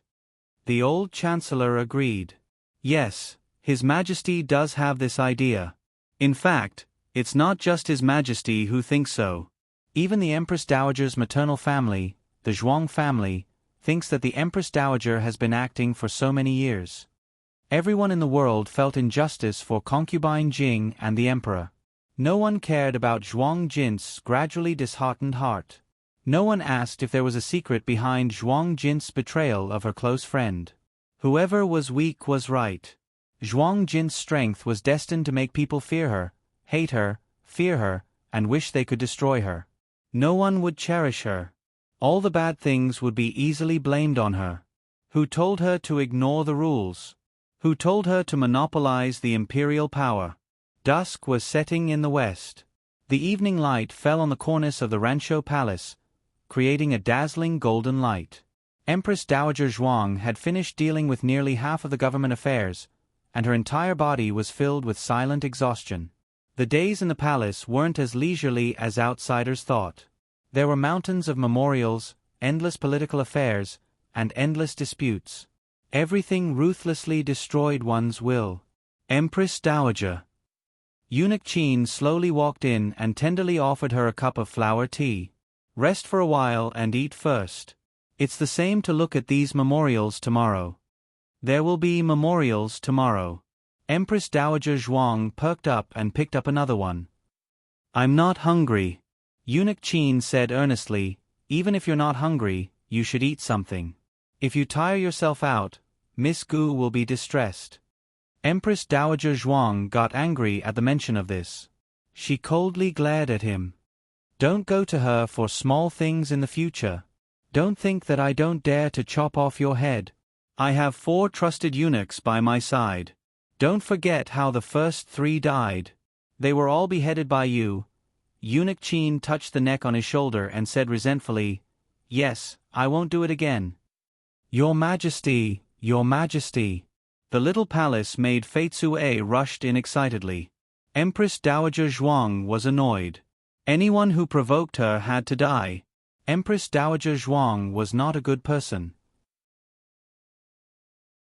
She had killed people who did not need to be killed. She was so vicious. Drag him out. Just as she was about to say the word, Fei Tsue gasped for breath. Xiao Darren is here. The 2 words, death by flogging, had their own thoughts. They slipped into Empress Dowager Zhuang's stomach. Empress Dowager Zhuang rolled her eyes. Let him in. Eunuch Qin secretly smiled. Xiao Lulang entered the study in the side hall. Empress Dowager Zhuang looked at the booklet and asked casually, Didn't he leave? Why are you back? Listen, listen, listen, what kind of angry tone is this? Eunuch Qin, who was outside the door, almost laughed. Xiao Xiuzhu came to deliver something in the morning and left without seeing anyone. Xiao Lulang said, I came to eat. Empress Dowager Zhuang snorted. Is there no food at home? Why do you have to come to my place to eat? Xiao Lulang nodded frankly. Yes, there is no food. He had become shameless. It was obvious that he had been led astray by that old guy Huaxian. Empress Dowager Zhuang narrowed her eyes angrily. Eunuch Qin coughed lightly and said, Empress Dowager, shall I have someone set the table? Thank you, Eunuch Qin. Xiao Lulang turned and said to Eunuch Qin. Yes. Eunuch Qin happily agreed and left happily. Empress Dowager Zhuang gritted her teeth. Good, each one of you is a traitor. Is Rancho Palace no longer surnamed Zhuang? Dinner was set in Lingxiong Pavilion, which was in the same side hall as the study. Empress Dowager Zhuang had no intention of eating. Xiao Lulang helplessly said with a trace of grievance, I am hungry, great aunt. Empress Dowager Zhuang rolled her eyes again and reluctantly put down the booklet. She went to Lingxiong Pavilion with Xiao Lulang. Eunuch Qin did not know that Xiao Lulang had come. Some of the dishes were freshly cooked. He had been to Bisui Alley so many times that he knew Xiao Liulong's taste. Empress Dowager Zhuang dismissed the servants serving the food. Xiao Lulang gave Empress Dowager Zhuang some vegetables with his chopsticks. Empress Dowager Zhuang frowned. I don't eat this. I want to eat. Xiao Lulang gave her another piece of pork belly, but he removed the fat part. Empress Dowager Zhuang's face was as black as charcoal. Are you here to eat with me? I think you are here to die. Empress Dowager Zhuang was very angry. The consequences would be severe. Xiao Lulang said gloomily, When I was young, I did not eat with my grandmother. She did not like my mother, so she did not like me. Empress Dowager Zhuang's anger burned halfway and was extinguished. Empress Dowager Zhuang had heard about the relationship between Princess Xinyang and old Madame Xiao. Old Madame Xiao originally liked the daughter of a large family, who was gentle and quiet. But who would have thought that Marquis Xian Ping would marry a big Buddha, who could not be beaten or scolded? When they met, they had to salute her. Old Madame Xiao was very angry. It was said that she did not like Princess Xinyong's son very much. Instead, she loved the two concubine-born grandsons in the residence. Xiao Lulang did not care about this at all. He said it just to play the sympathy card. Sure enough, Empress Dowager Zhuang felt that someone was pitiful and did not want to disappoint someone. With a dark face, she ate the vegetable leaf with disgust and sullenness. Xiao Liulong's lips curved imperceptibly. After that, Xiao Lulang made up a lot of miserable days under old Madame Zhao's hands. He successfully coaxed the Empress Dowager to eat all the food she did not want to eat. When Empress Dowager Zhuang reacted, she found that she had eaten half a bowl more than usual. This was her normal appetite in Bai Shui Alley. But after returning to the palace, her appetite had decreased by more than half. She had lost weight. It was a simple meal, but even a fool could see that Empress Dowager Zhuang ate more comfortably than usual. After eating, Xiao Lulang was not in a hurry to go back. Instead, he went to the library the Empress Dowager had built for him. The library was across from Empress Dowager Zhuang's study, separated by a small garden. Eunuch Qin very considerately opened the window. Empress Dowager Zhuang only needed to turn her head to see Xiao Lulang immersed in reading by the window of the library. Empress Dowager Zhuang's irritable mood suddenly calmed down. The palace was lonely, especially at night. It was a loneliness that could make one go crazy, helpless, and unable to escape no matter how hard one tried. Empress Dowager Zhuang had lived in the palace for decades and never felt that it was her home. But at this moment, looking at the youth's figure and feeling his silent companionship, Empress Dowager Zhuang felt a tranquility and peace that she had never felt before. Empress Dowager Zhuang looked at the memorials for a while. It was late at night and she still had a small pile to read, but she did not intend to read it. She said to Eunuch Qin, "Tell him that Ijia is going to rest. He should also go back." Eunuch Qin smiled and said, "Yes." He tried to persuade her, but the Empress Dowager refused to listen. Only Xiao Daren had a way. "Wait." Empress Dowager Zhuang stopped Eunuch Qin. "Send 2 secret guards to secretly escort him along the way. Caution is the parent of safety. He is too close to Ijia. Ijia is worried that someone will harm him." The moon was dark and the wind was strong. As for returning to Bai Shui Alley, there was nothing to worry about with Zhao Jiao and Gu Yan's 2 secret guards. "Yes." Eunuch Qin asked someone to prepare a carriage and personally sent Xiao Lulang to the entrance of the palace. He also ordered 2 palace experts to follow along the way. In the forest not far away, several figures flashed by. After a quarter of an hour, in the dark room, one could not see his fingers. A man in black said, "Master, there are experts from Ranshou Palace following along the way. We were unable to succeed." The figure in the dark waved his hand faintly. "Leave." The next day, Xiao Lulang had a rest day. There were no classes at the Imperial College. Xiao Lulang slept late at night and woke up a little later in the morning. Little Jing Kong was already up. He went to the backyard to wash up and water his sweetheart. When Xiao Lulang dressed neatly and went to the backyard, he was surprised to find 2 marquises in the yard, Marquis Xian Ping and Marquis Ding En.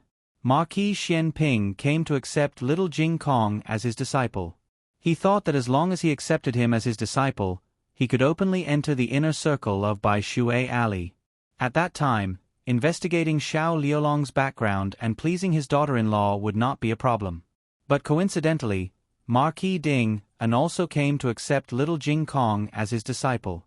In fact, he did not leave last night because he fainted from fright. It was a blessing in disguise that he stayed in Bai Shui Alley for the night. When he woke up, he already knew that the child was his and had nothing to do with Marquis Xian Ping. Marquis Xian Ping appeared here only because he liked the little monk and wanted to accept him as his disciple. If it was in the past, Marquis Gu would not dare to compete with Marquis Xian Ping. But this was related to whether he could stay in Bai Shui Alley. That's right, he thought about it. Yao She was pregnant and the situation was special. If she was unwilling to return to the Marquis's mansion, he would stay with her temporarily. He would make other plans after the child was born. For his wife and child, Marquis Gu would do anything. Even if you are a first-grade Marshal Marquis and your status is much higher than mine, I will not back down. Marquis Xian Ping put his hands in his sleeves. The weather was so hot, but he was still able to hold it in. It was truly admirable. He casually said, "Since it is like this, then let's have a fair competition and see who has the ability." "Little monk, what do you think?" Little Jing Kong seriously thought about it. Good. He took out 2 small cards and scribbled a few words. Then, he moved a small stool over and sat on it cutely. He began to watch from the sidelines. Marquis Gu coldly snorted and asked, "What does Marquis Xian Ping want to compete with me in?" Marquis Xian Ping raised an eyebrow. Face. Marquis Gu, who almost choked to death. How could he be so shameless? Little Jing Kong raised the tile in his right hand. Marquis Shao wins. It was clear that the bad brother-in-law's father was better looking than the Jiao Jiao's father. But Jiao Jiao was the best looking and did not accept any rebuttal. Marquis Gu did not even have time to react before the competition started and he lost. How could he complain? He clenched his teeth and showed his killer move, "Let's compete in reciting poems." Marquis Xian Ping. F***ck. So heartless. Although Marquis Gu's calligraphy and painting were not satisfactory, he still had a little more knowledge than Marquis Xian Ping. Little Jing Kong had 5 poems and Marquis Gu could recite 2 while Marquis Xian Ping could not recite a single one. Little Jing Kong raised the tile in his left hand. Marquis Gu wins. However, Marquis Gu was not so lucky. Marquis Xian Ping was not knowledgeable, but his other abilities were not for show. Marquis Gu was crushed miserably.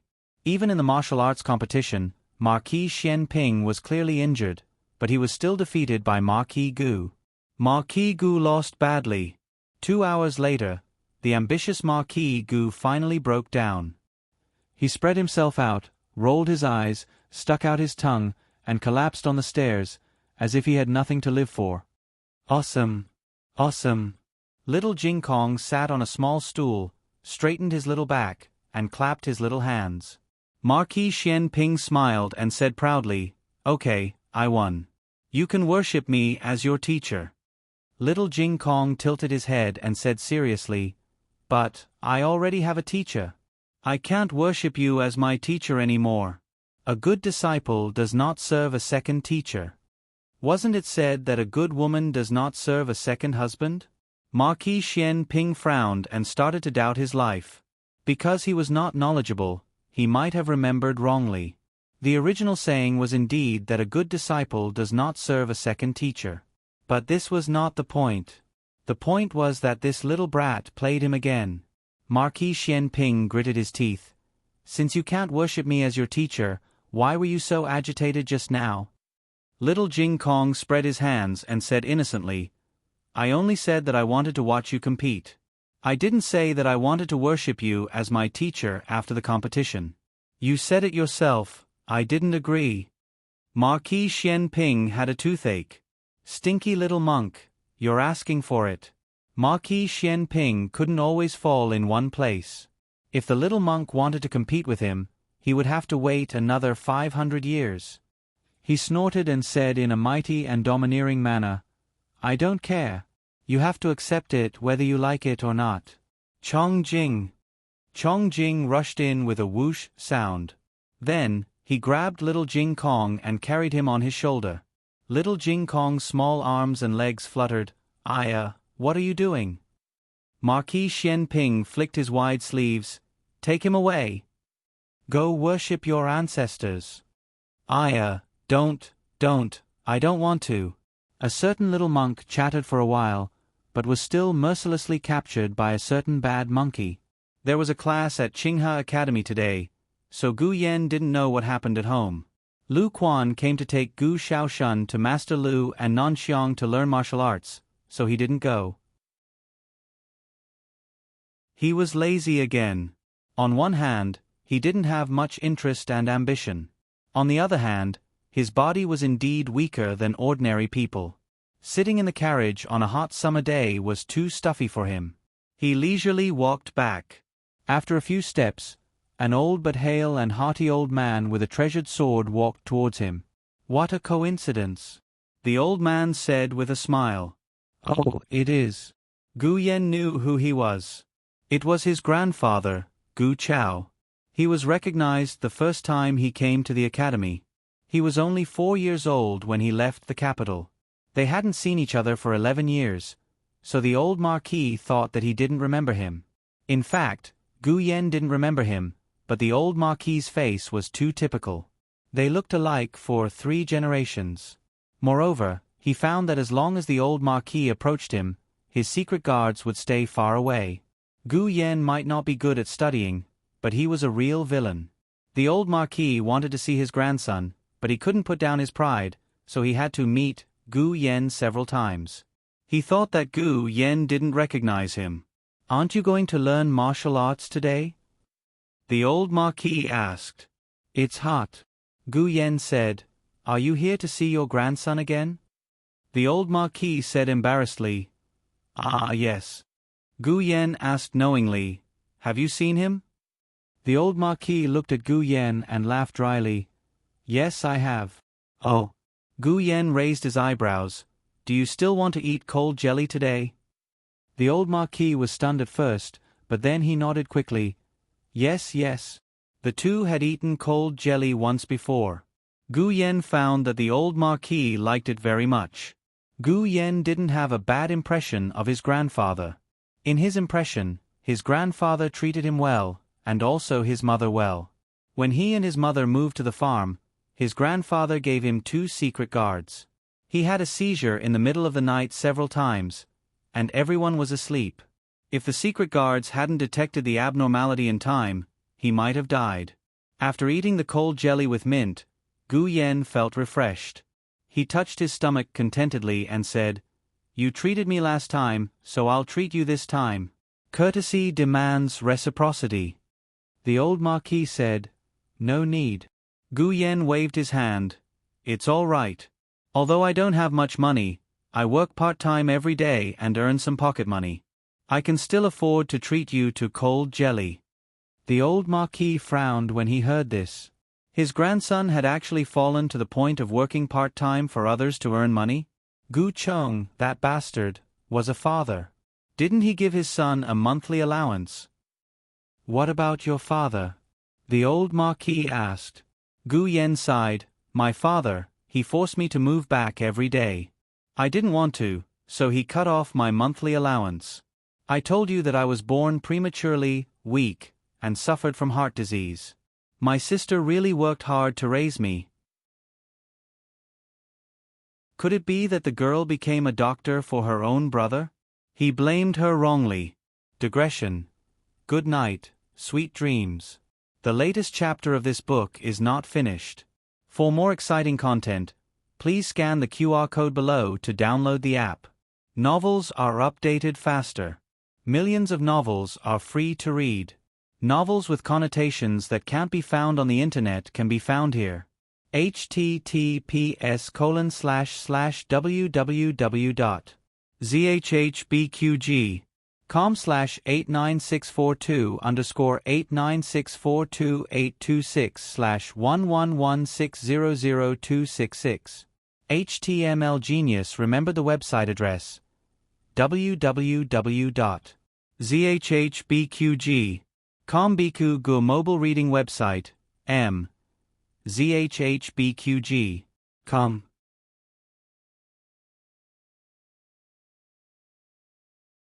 Chapter 333. The latest chapter of this book is not finished yet. For more exciting content, please scan the QR code below to download the app. The novel is more complete and updated faster. Millions of novels are free to read. Novels with connotations that can't be found on the internet are all available here. In the end, the old duke didn't let Gu Yen pay the bill. He took out his money bag and took out a silver coin from it and handed it to the waiter. However, perhaps he took it out too quickly. he brought out a red braided paper knot. Gu Yen quickly picked up the paper knot. This paper knot looked a little old, and its color was faded and the edges were frayed. It was hard to imagine that such an unyielding man would have such a thing in his money bag. "Is this a gift from your soulmate?" Gu Yen asked. It was obvious that it was a gift from a woman, but it couldn't be the old madam in the mansion. He and old Madame Gu appeared to be in harmony, but were actually at odds, so he wouldn't wear something she gave him. Cough, no, don't talk nonsense. The old duke put the paper knot back into the money bag. Gu Yen didn't believe him.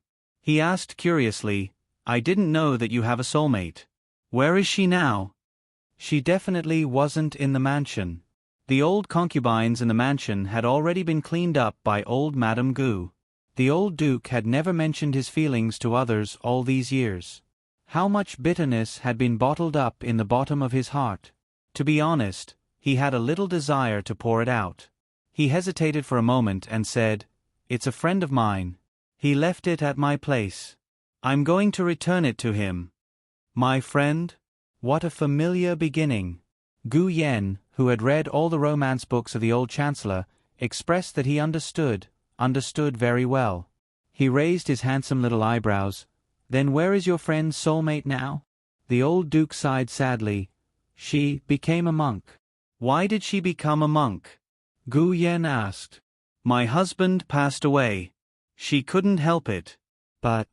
The old marquis paused for a moment before continuing, "Maybe it's because he wants to see my friend again in his lifetime."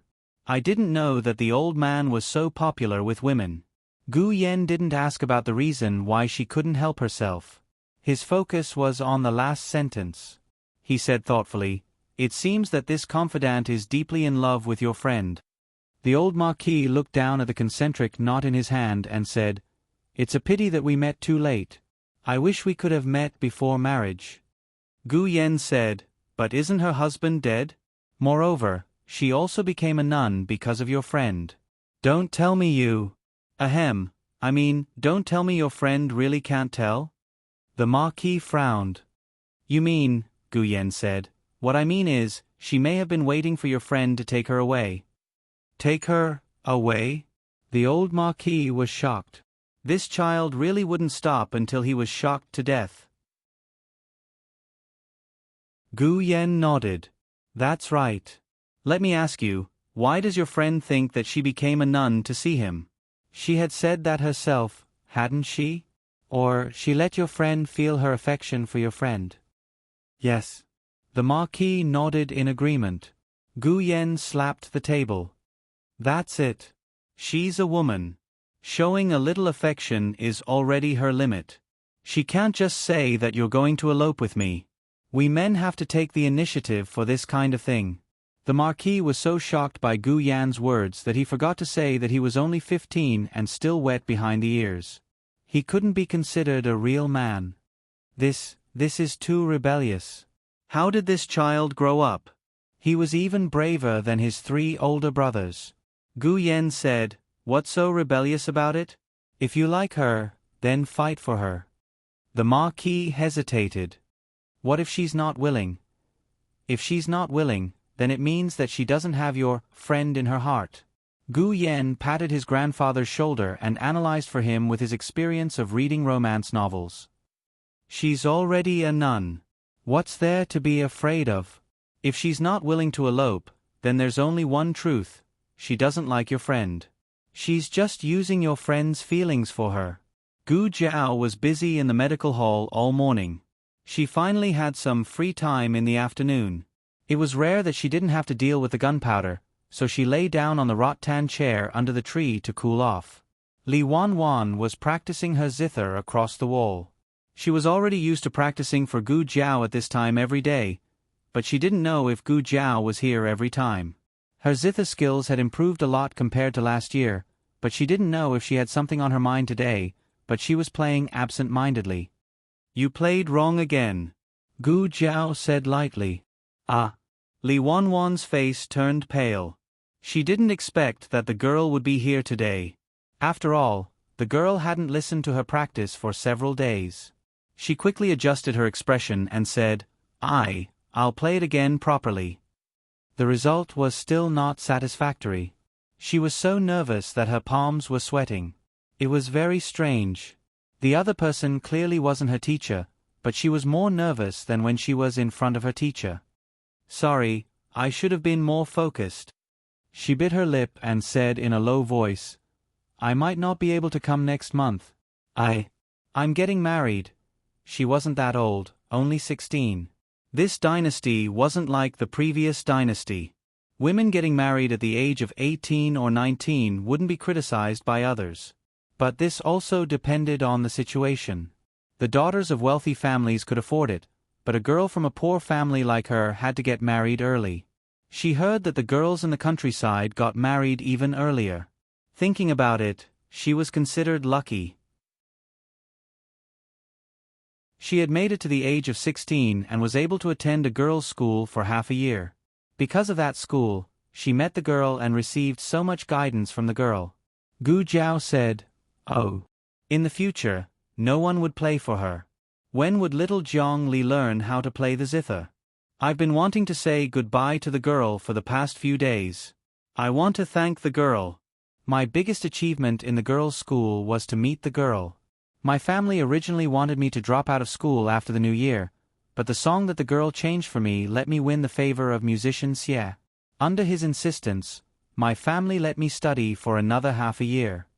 Li Wanwan's cheeks slightly reddened as she said, Speaking of which, this marriage is also thanks to the girl. I played the zither well and was heard by a young master of an aristocratic family.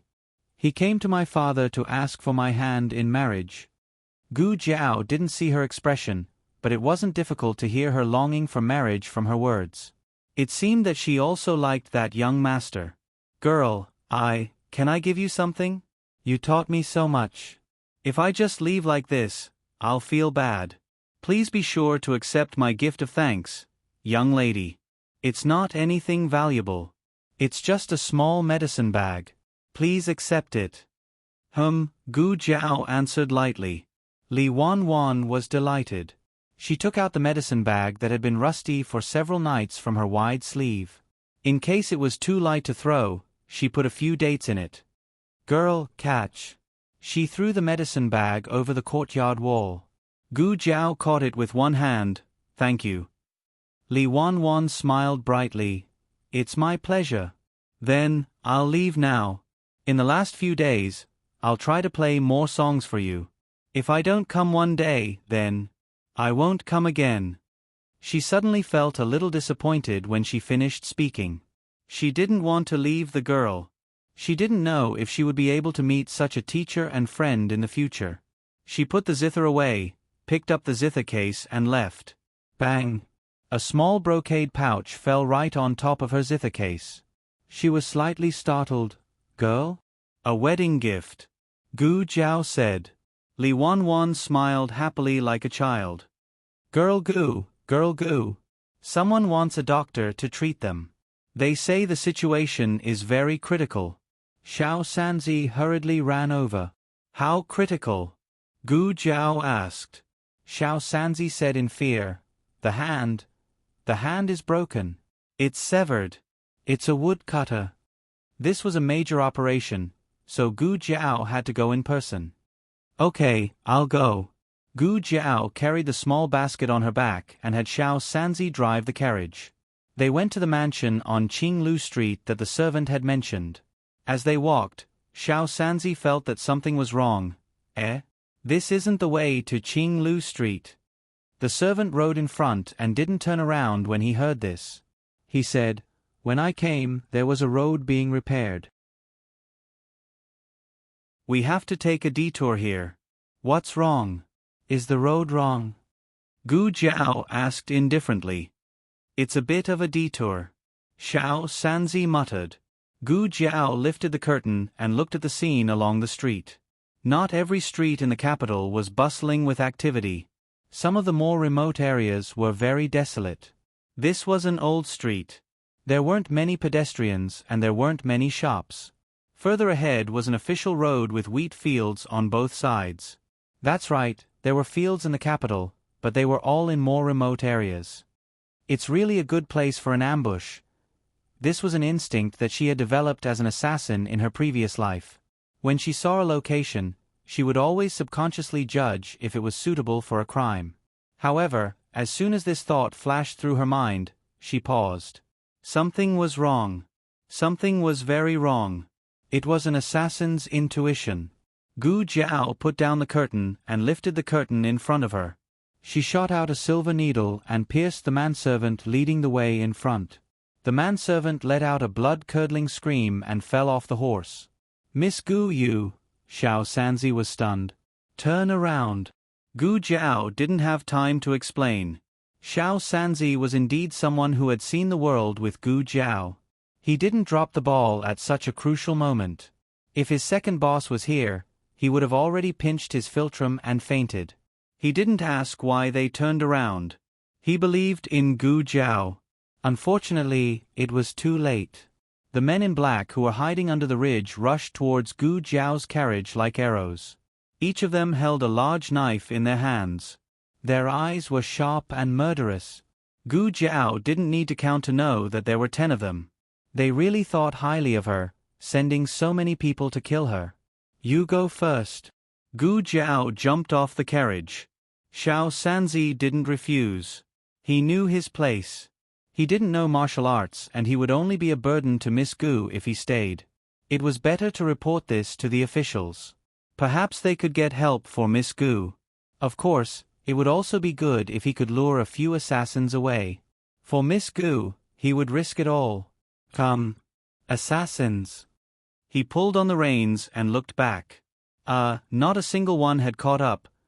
Gu Jiao was surrounded by the men in black. She glanced at them coldly. Come at me all at once. It's too tiring to come one by one. The men in black looked at her with disdain and rushed towards Gu Jiao with their knives. I'll use you guys to test my gunpowder. Gu Jiao narrowed her eyes. Unfortunately, there were only 3 of them. She didn't know how powerful they were. In her previous life, she had played with a small cannon that didn't need to be lit. It would explode when thrown on the ground. The black gunpowder she made was similar to the small cannon, but it was more powerful. Gu Jiao took out a small piece of gunpowder and threw it at one of the men in black. There was a loud bang and the man in black fainted. It was so. Gu Jiao wasn't too satisfied, but she wasn't too disappointed either. She had blown herself up into the sky mainly because she had used a lot of gunpowder. It wasn't too bad that such a small piece of gunpowder could make someone faint. This group of assassins had never seen such a strange hidden weapon. It was powerful and powerful. Everyone was shocked by the explosion. Everyone looked at Gu Jiao with fear. Gu Jiao curled her lips coldly. She snatched one of the men's knives and sent him flying with a punch. The rest of the men finally reacted and rushed towards Gu Jiao again. However, the explosion just now had destroyed their morale. Gu Jiao dealt with them quickly. After the last assassin fell, Gu Jiao clapped her hands calmly. However, no one had expected that a dangerous aura would suddenly approach them. What a terrifying aura! Gu Jiao's heart skipped a beat. She couldn't avoid it. The man was too fast. In the nick of time, a sword slashed down and blocked the man's attack. He stretched out his other arm and grabbed Gu Jiao's waist and quickly retreated with her. Wait for me here. Gu Chongqing said and charged towards the man with his sword.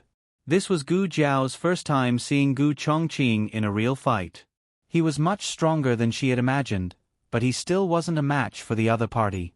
This was a person that even Gu Jiao had a trace of fear towards. This person's strength was much stronger than her in her previous life. How could this be? Who exactly was he? Gu Chongqing was hit by the other party's palm. She used her sword to stabilize herself. Gu Jiao took out the last 2 gunpowder and threw it at the other party. The man thought it was a normal hidden weapon. He slashed down with his sword and heard 2 loud bangs. It was unknown whether the man was shocked or shocked by the gunpowder. Anyway, he retreated a few steps. His cold eyes flashed with a trace of surprise. He didn't faint from the explosion of 2 gunpowder? He was indeed an expert among experts. Gu Jiao put her hand into her pouch to continue digging. In fact, there was no more gunpowder left. She only hoped to scare the other party. Fortunately, she managed to scare him. The other party coldly glanced at Gu Jiao and used his qinggong to leave. Gu Chongqing looked in the direction the other party left. Suddenly, he clutched his chest and spat out a mouthful of blood. Gu Jiao quickly went forward and checked his pulse. Gu Chongqing waved his hand. "I'm fine. It's just a little internal injury. I'll be fine after some rest." As he spoke, he wiped the blood from the corner of his mouth with his knuckles. He put his sword back into its scabbard and looked at Gu Jiao to ask, "Are you all right?" "I'm fine." Gu Jiao shook her head. Gu Chongqing whistled and his horse galloped over. The brother and sister got on their horses. These people. Gu Jiao looked at the black-clothed men who had fainted on the ground. Gu Chongqing seemed to be very experienced. You can't get anything out of them. That person just now is the key. These people are just some small fries in the Jianghu. They work for money and don't even know the identity of their sponsor. Gu Jiao nodded. The brother and sister returned to Jadewater Alley. The old chancellor had just returned from his duty at the Imperial College. He frowned when he saw Gu Chongqing's pale face. What happened? Gu Chongqing looked at Gu Jiao and said, "We encountered a group of assassins." Assassins? The old chancellor's gaze swept across the two of them. "You or Jiao Jiao?" "They tried to assassinate me," Gu Jiao said honestly. She jumped down from the horse and gave her hand to Gu Chongqing to help him down. The old chancellor looked around and pulled the horse's reins, saying to the two of them, "Follow me." "You're saying that person's martial arts might not even be able to defeat your grandfather?" The old chancellor frowned deeply after hearing the whole story. "That's impossible. How could your grandfather not be able to defeat an assassin with his skills?" "That person's scent is very..." Gu Jiao wanted to say familiar because she smelled the scent of her own kind on that person. That person was a killing machine just like her in her previous life. "Weird." Gu Chongqing finished the sentence for Gu Jiao. "He's different from all the experts I've seen before. His martial arts are different, his inner energy is also different, and he has a tattoo on his face." That person was wearing a mask, but Gu Jiao threw out that strange concealed weapon and blew up a piece of the mask. He saw half of the tattoo. "What kind of tattoo?" The old chancellor took a pen and paper. "Draw it for me." Gu Chongqing drew half of the tail. The old chancellor's expression changed. "It's the Dragon Shadow Guard." "What's the Dragon Shadow Guard?" Gu Jiao asked. Gu Chongqing had already understood and his expression turned grave. "It's the late emperor's men of sacrifice." The old chancellor pondered. In order to deal with Zhuang Jin's, the late emperor secretly trained a group of men of sacrifice. The youngest was only 5 years old and he passed them to His Majesty before he died. Gu Chongqing frowned. "His Majesty wants to kill Jiao Jiao?" The old chancellor waved his hand. "He won't. His Majesty dotes on Jiao Jiao and won't hurt her. His Majesty once transferred the Dragon Shadow Guard to another person to prevent her from being persecuted by Zhuang Jin's." Gu Chongqing was astonished. "That person is," the old chancellor said seriously, "Concubine Jing." Gu Chongqing sucked in a cold breath. Digression. The old chancellor. "I, the #1 green tea in Zhao country, will never admit that someone is better at tea than me." The latest chapter of this book isn't finished yet. For more exciting content, please scan the QR code below to download the app. Novels are updated at a faster rate. Millions of novels are free to read. Novels with connotations that can't be found on the internet are all available here. https://www.zhbqg.com/89642_826/111572780. HTML Genius remembered the website address in 1 second. www.zhhbqg.com Biku Pavilion Mobile Reading Website. zhhbqg.com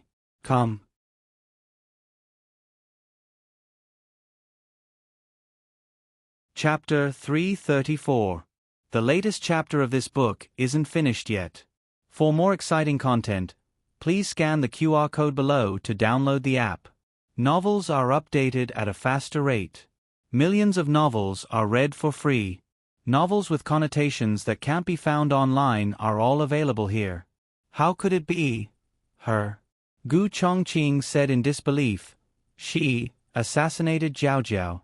Then what about the matter between the Marshal's residence and the Marquis residence? Old Chancellor knew about this matter. After all, when Gu Chongqing broke out of prison to visit Gu Yan, it was Old Chancellor who let Gu Chongqing into the house. Old Chancellor said, although there's no evidence for that matter, looking at the motive, it does seem to be her. Other than her, there's probably no one who is so anxious to see His Majesty and Empress Dowager reconcile. Even if the Zhuang family wanted to cover the sky with one hand, if Zhuang Jin's and His Majesty had a harmonious relationship, they didn't think it was a bad thing. Instead, if they could win over His Majesty and let His Majesty give more benefits to the Zhuang family, Grand Tutor Zhuang would also be happy. It's just that His Majesty never boarded the Zhuang family's pirate ship. Old Chancellor continued, I guess she's still brooding about the Empress Dowager's position. She wants to be the Empress Dowager and she wants to get rid of Zhuang Jin's. It's just that she hides herself so well that even though she's the biggest suspect, no one suspects her. Something flashed through Gu Chongqing's eyes. He clenched his fists and his eyes were cold. I'm afraid she has her eyes on Lu Lang recently. Old Chancellor hesitated for a moment and still told them about the jade pendant. Furthermore, back then when Zhao Du's young marquis was poisoned by Empress Dowager, I suspect it's also her doing. Gu Jiaojiao's eyes also turned cold. Old Chancellor saw the siblings looking like they were going to enter the palace to execute the person on the spot and hurriedly advised, don't be impulsive, don't enter the palace to kill.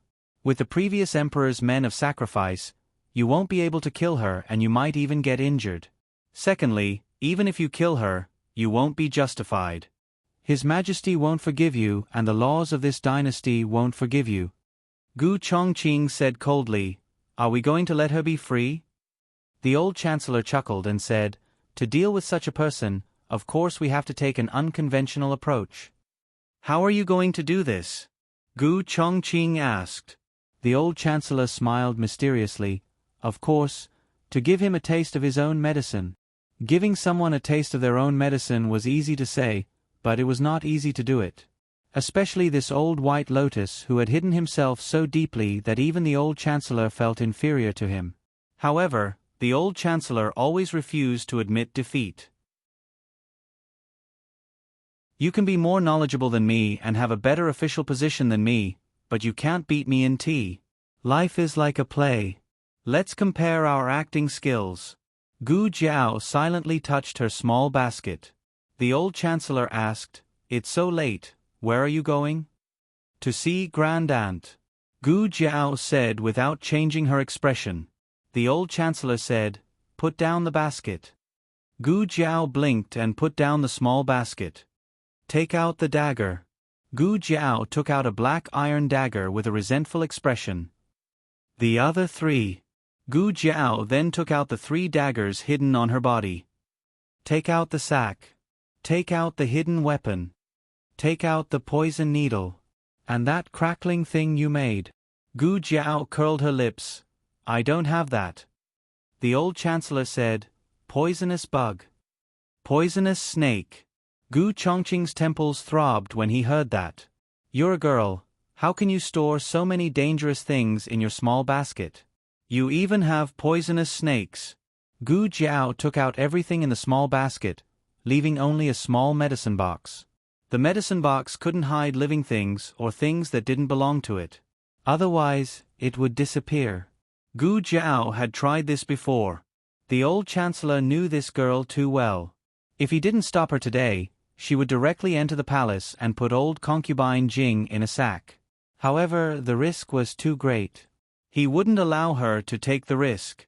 Gu Chongqing automatically ignored his sister's basket of strange things and looked at the old Chancellor. Chancellor Hua, what do you plan to do? The old Chancellor stroked his beard.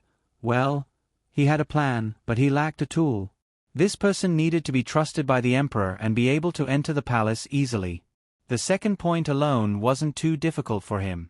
However, ever since the emperor found out that he was his father for some time, the emperor had a lot of resentment towards him. He didn't trust him as much as before. The old chancellor looked up and sighed. It wasn't easy to be a minister. While he was sighing, the sound of horses' hooves and the sound of wheels turning came from the alley. The sound stopped at the door next door. Then, the whole alley heard little Jinkong's angry roar. "Ah! I don't want to go out with you anymore. It's not fun. It's not fun at all." The old chancellor muttered, "What happened? Who did he go out with? Why is he so angry?" Gu Jiao and Gu Chongqing didn't know either. The three of them went out. Little Jing Kong jumped down from a tall carriage and stomped his feet angrily. "Jing Kong!" Gu Jiao called. When little Jing Kong saw Gu Jiao walking out of the young master's residence, he pouted his lips aggrievedly and ran over, throwing himself into Gu Jiao's arms. Gu Jiao squatted down, wiped the sweat on the little guy's forehead and touched his collar. His clothes were all soaked in sweat.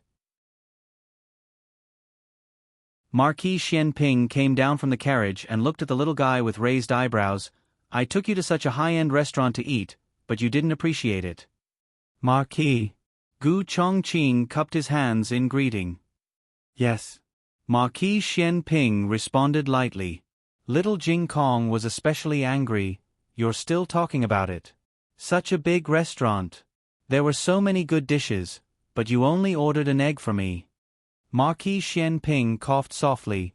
"That was an egg braised with abalone juice. It's very expensive. Besides, can a child like you eat so much? Didn't I take you to row a boat? What kind of boat is that? It's leaking. I scooped water all the way." Woo-woo. Little Jing Kong felt wronged. "Jiao Jiao, my arms are sore. There were boats that cost 20 copper coins, boats that cost 50 copper coins, and even boats with black awnings that cost 1 tael of silver." Marquis Xianping rented the cheapest boat. It didn't have a shed, and the bottom of the boat leaked when he rowed halfway. In the end, it was unknown whether he was rowing the boat or the boat was rowing the man. Gu Jiao picked up little Jing Kong. Little Jing Kong lay in her arms and sobbed. What a soul-stirring day this was. He didn't want to go out with this stingy monkey anymore. "I'll take Jing Kong in first," Gu Jiao said and turned to enter the house. Gu Chongqing and the old chancellor looked at Marquis Xianping with a complicated expression. "I know you're stingy, but you don't have to be so stingy." Marquis Xianping coughed softly and said, "Why are you looking at me like that? I'm also working very hard. I didn't even take care of Ah Heng when she was young. I spent a lot of effort taking care of this little guy for a day, but he didn't even call me master. Do you want to be little Jing Kong's master?" The old chancellor looked at Marquis Xianping up and down, and his eyes lit up little by little. "That's easy. You help me with one thing, and I'll find a way to make Jing Kong call you master." Marquis Xianping looked at the old chancellor suspiciously. It rained at night and dissipated a lot of the summer heat. The rain stopped at dawn, and the palace was filled with fragrance mixed with the moist smell of the soil, making people feel relaxed and happy. Empress Xiao got up early. According to the rules of the palace, she should go to Ranshou Palace to pay respects to Empress Dowager Zhuang, but Empress Dowager Zhuang wasn't an ordinary Empress Dowager. She had to go to morning court, which saved her from setting rules in front of her. However, not paying respects to Empress Dowager Zhuang didn't mean not paying respects to imperial concubine Jing. "Your Highness, this peacock jade hairpin is beautiful," said the palace maid who was combing Empress Xiao's hair. Empress Xiao looked at her reflection in the bronze mirror and sighed. "Time makes people grow old, and beauty fades easily. What's the use of a beautiful hairpin? When people grow old, they won't look good wearing anything." The palace maid hurriedly said, "How can your highness grow old? You're a peony among flowers, a national beauty and a cypress in the mountains, flourishing in the frost. You'll only become more and more beautiful." Empress Xiao smiled faintly. "You have a sweet mouth." She raised her hand and signaled the palace maid to put on the hairpin for her. The palace maid put on the peacock jade hairpin and picked a few white jade flowers for her. Your Highness is the Empress, and you don't need to use your beauty to serve others. Why are you afraid of wasting time? Nurse Liao walked in with a basin of water soaked in flower petals. Empress Xiao smiled. Nurse Liao is right. She was the Empress, the first wife of His Majesty. Unlike the other concubines, she and His Majesty had been betrothed and had gone through the wedding ceremony. They had a true relationship as husband and wife. As a man, he could spend some time on other women, but his first wife was still his first wife. Empress Xiao soaked her hand in the petal water. Nurse Liao said, Your Highness, Marquis Xianping is here. Brother is here?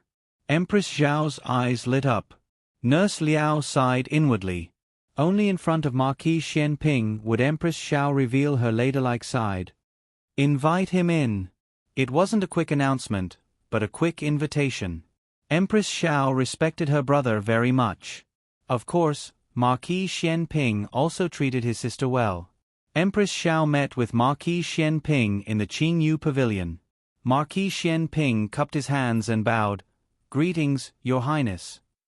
Empress Xiao wanted to say something, but hesitated.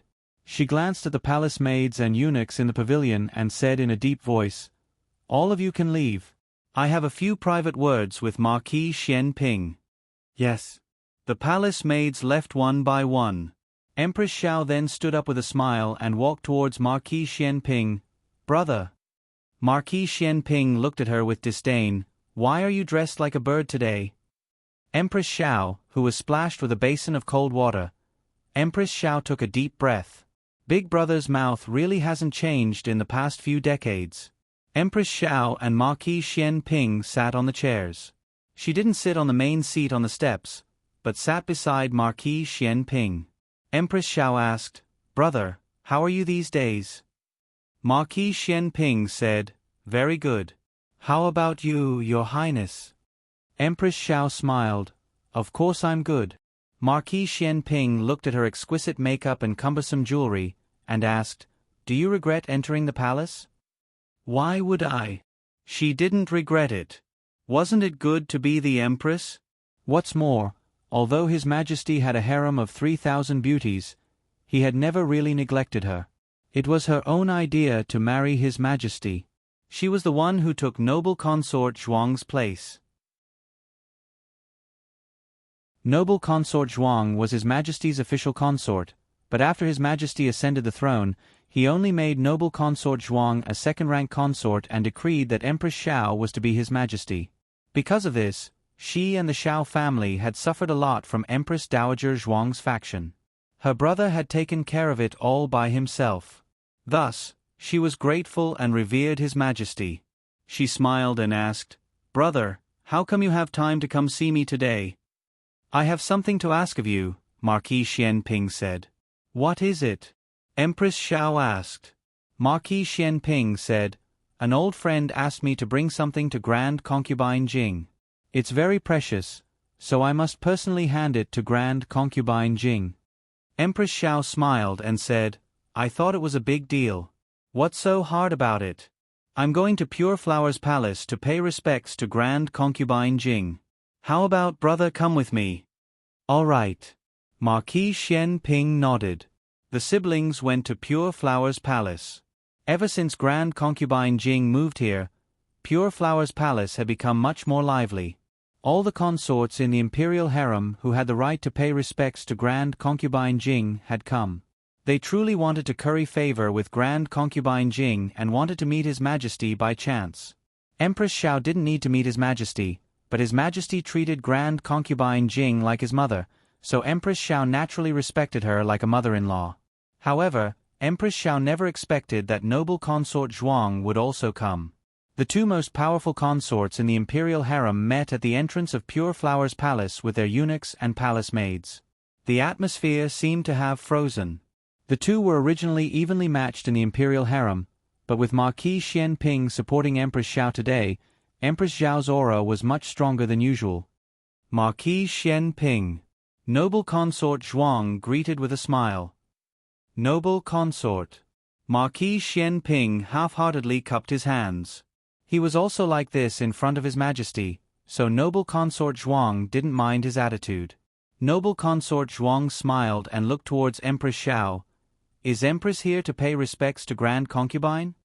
Could it be that noble consort isn't? Empress Xiao asked indifferently. Noble consort Zhuang smiled. Ning Wang suppressed a group of bandits a few days ago. The villagers were grateful for His Majesty's kindness and specially made some tea cakes for Ning Wang to bring to His Majesty. Ning Wang is still in the mountains dealing with the aftermath, so His Majesty could only have His Majesty's imperial bodyguard bring them back. This consort will do it for him. Ning Wang. Ning Wang. Her son was clearly the crown prince, but His Majesty always had His Majesty study in the upper study. Ning Wang was often entrusted with important tasks and helped His Majesty rule the world.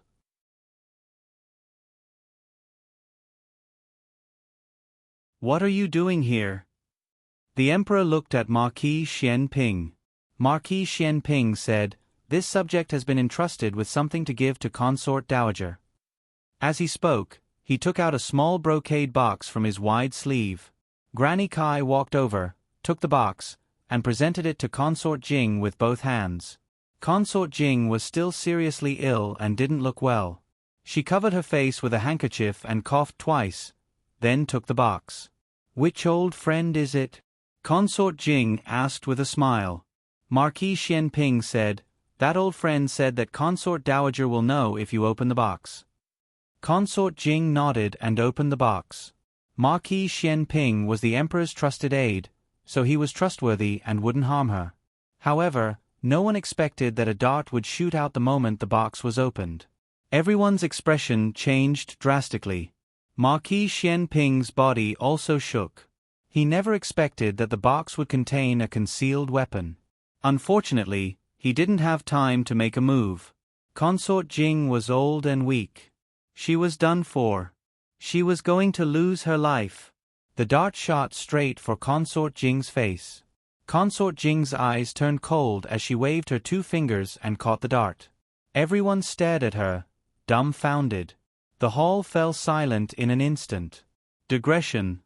I won't say anything else. I'm begging for monthly votes. The latest chapter of this book isn't finished yet. For more exciting content, please scan the QR code below to download the app. Novels are updated at a faster rate. Millions of novels are free to read.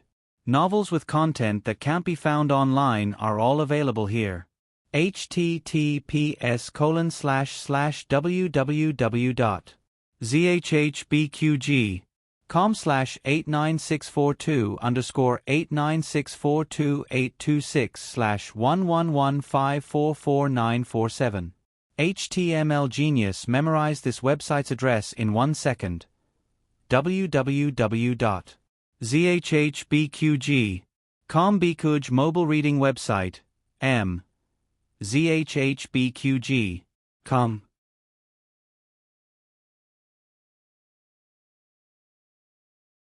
Chapter 335. The latest chapter isn't finished yet. For more exciting content, please scan the QR code below to download the app. Novels are updated at a faster rate. Millions of novels are free to read. Novels with content that can't be found online can be found here. Everyone, including the Emperor, was stunned by the scene before them. Grand Concubine Jing, who had been sickly and on the verge of collapsing from a gust of wind, had caught a dart aimed at her with her bare hands in the next second. This was too exciting. Everyone was so shocked that no one could say anything for a long time. Logically speaking, the box that Marquis Xian Ping had given to Grand Concubine Jing should have been charged with the crime of attempting to assassinate the Grand Concubine. However, the fact that Grand Concubine Jing had caught the darts with her bare hands was so shocking that no one thought of Marquis Xian Ping. Even Marquis Xian Ping hadn't thought of himself. Mother," the Emperor stuttered. Grand Concubine Jing immediately returned to her senses. Her body swayed and her fingers loosened, causing the dart to fall to the shiny floor with a loud thud. Only then did everyone come back to their senses, and their eyes widened in unison. Granny Kai's eyes flickered as she slapped the box out of Grand Concubine Jing's hands. Marquis Xian Ping, how dare you assassinate the Grand Concubine in Pure Flower's palace? Fortunately, the Grand Concubine is a descendant of a general and learned a bit of martial arts from the old uncle before entering the palace. Otherwise, you would have succeeded by now. The old uncle was Grand Concubine Jing's father. After Grand Concubine Jing was conferred the title of concubine, her maternal family also rose in status. Her father was made Count Yonzhen and given the rank of Major 4th Rank General of Might. Before this, Count Yonzhen was only a 6th rank military captain. It was a bit of an exaggeration to call her a descendant of a general, but once a person achieved meteoric success, their past could be polished and embellished, and history could be forgotten.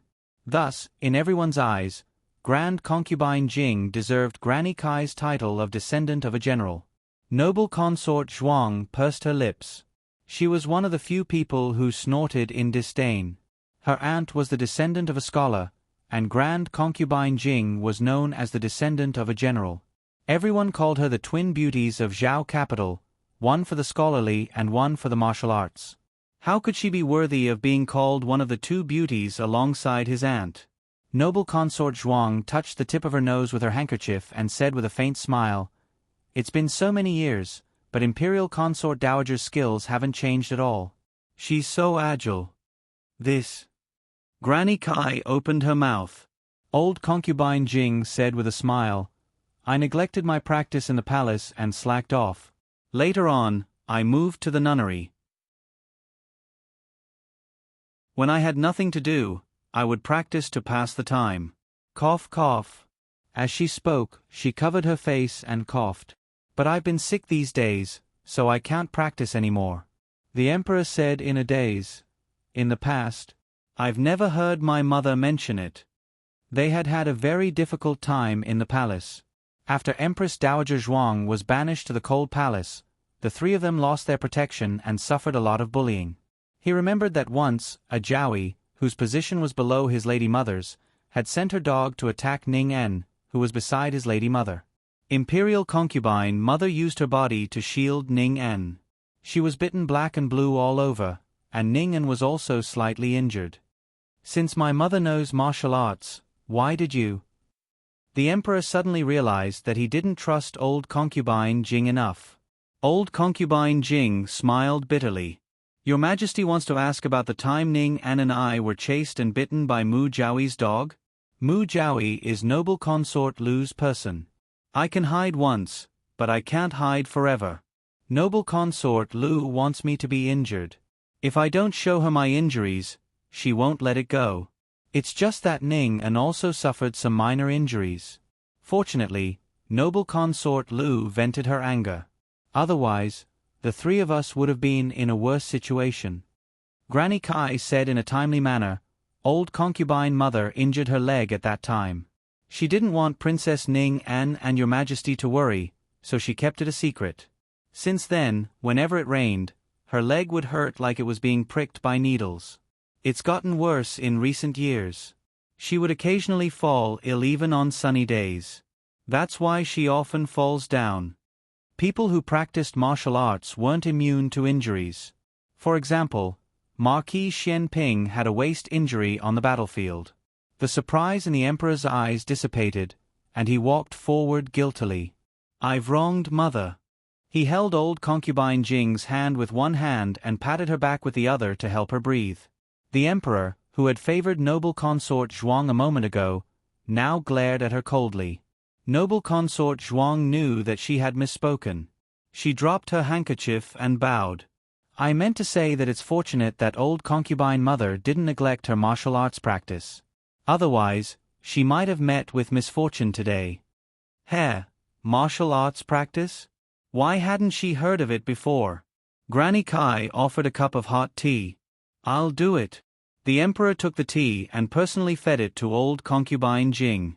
Old concubine Jing's expression relaxed a bit, and the Emperor finally turned his attention back to Marquis Xian Ping. He said coldly, "Marquis Xian Ping, what's going on?" Marquis Xian Ping felt wronged. He also wanted to know what was going on. That damned old wine jar, was he playing with him? he said seriously. Your Majesty, this brocade box was given to me by Chancellor Hua. I didn't open it, so I didn't know there was a hidden weapon inside. He was a hoodlum, but he wasn't a gentleman who would sneak around and pry into other people's privacy. Of course, the main reason was that he didn't expect the old Chancellor to trick him like this. Why? The Emperor said coldly, Summon Hua Xian. Yes. Eunuch Wei responded. Eunuch Wei immediately sent a junior eunuch to the Directorate to summon the old Chancellor to Pure Flowers Palace. Empress Xiao and noble consort Zhuang also stayed here to wait for the results of the Emperor's trial. The old Chancellor calmly and magnanimously entered the Autumn Flower Pavilion in the side hall of Pure Flowers Palace. His gaze swept across everyone, seemingly surprised to see so many people. He cupped his hands and bowed.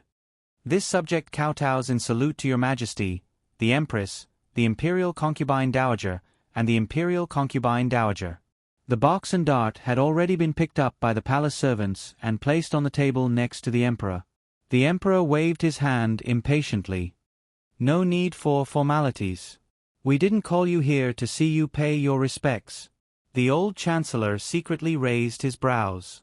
His Majesty's temper was very strong. The Emperor casually picked up the box on the table and coldly threw it on the ground in front of the old Chancellor. What is this?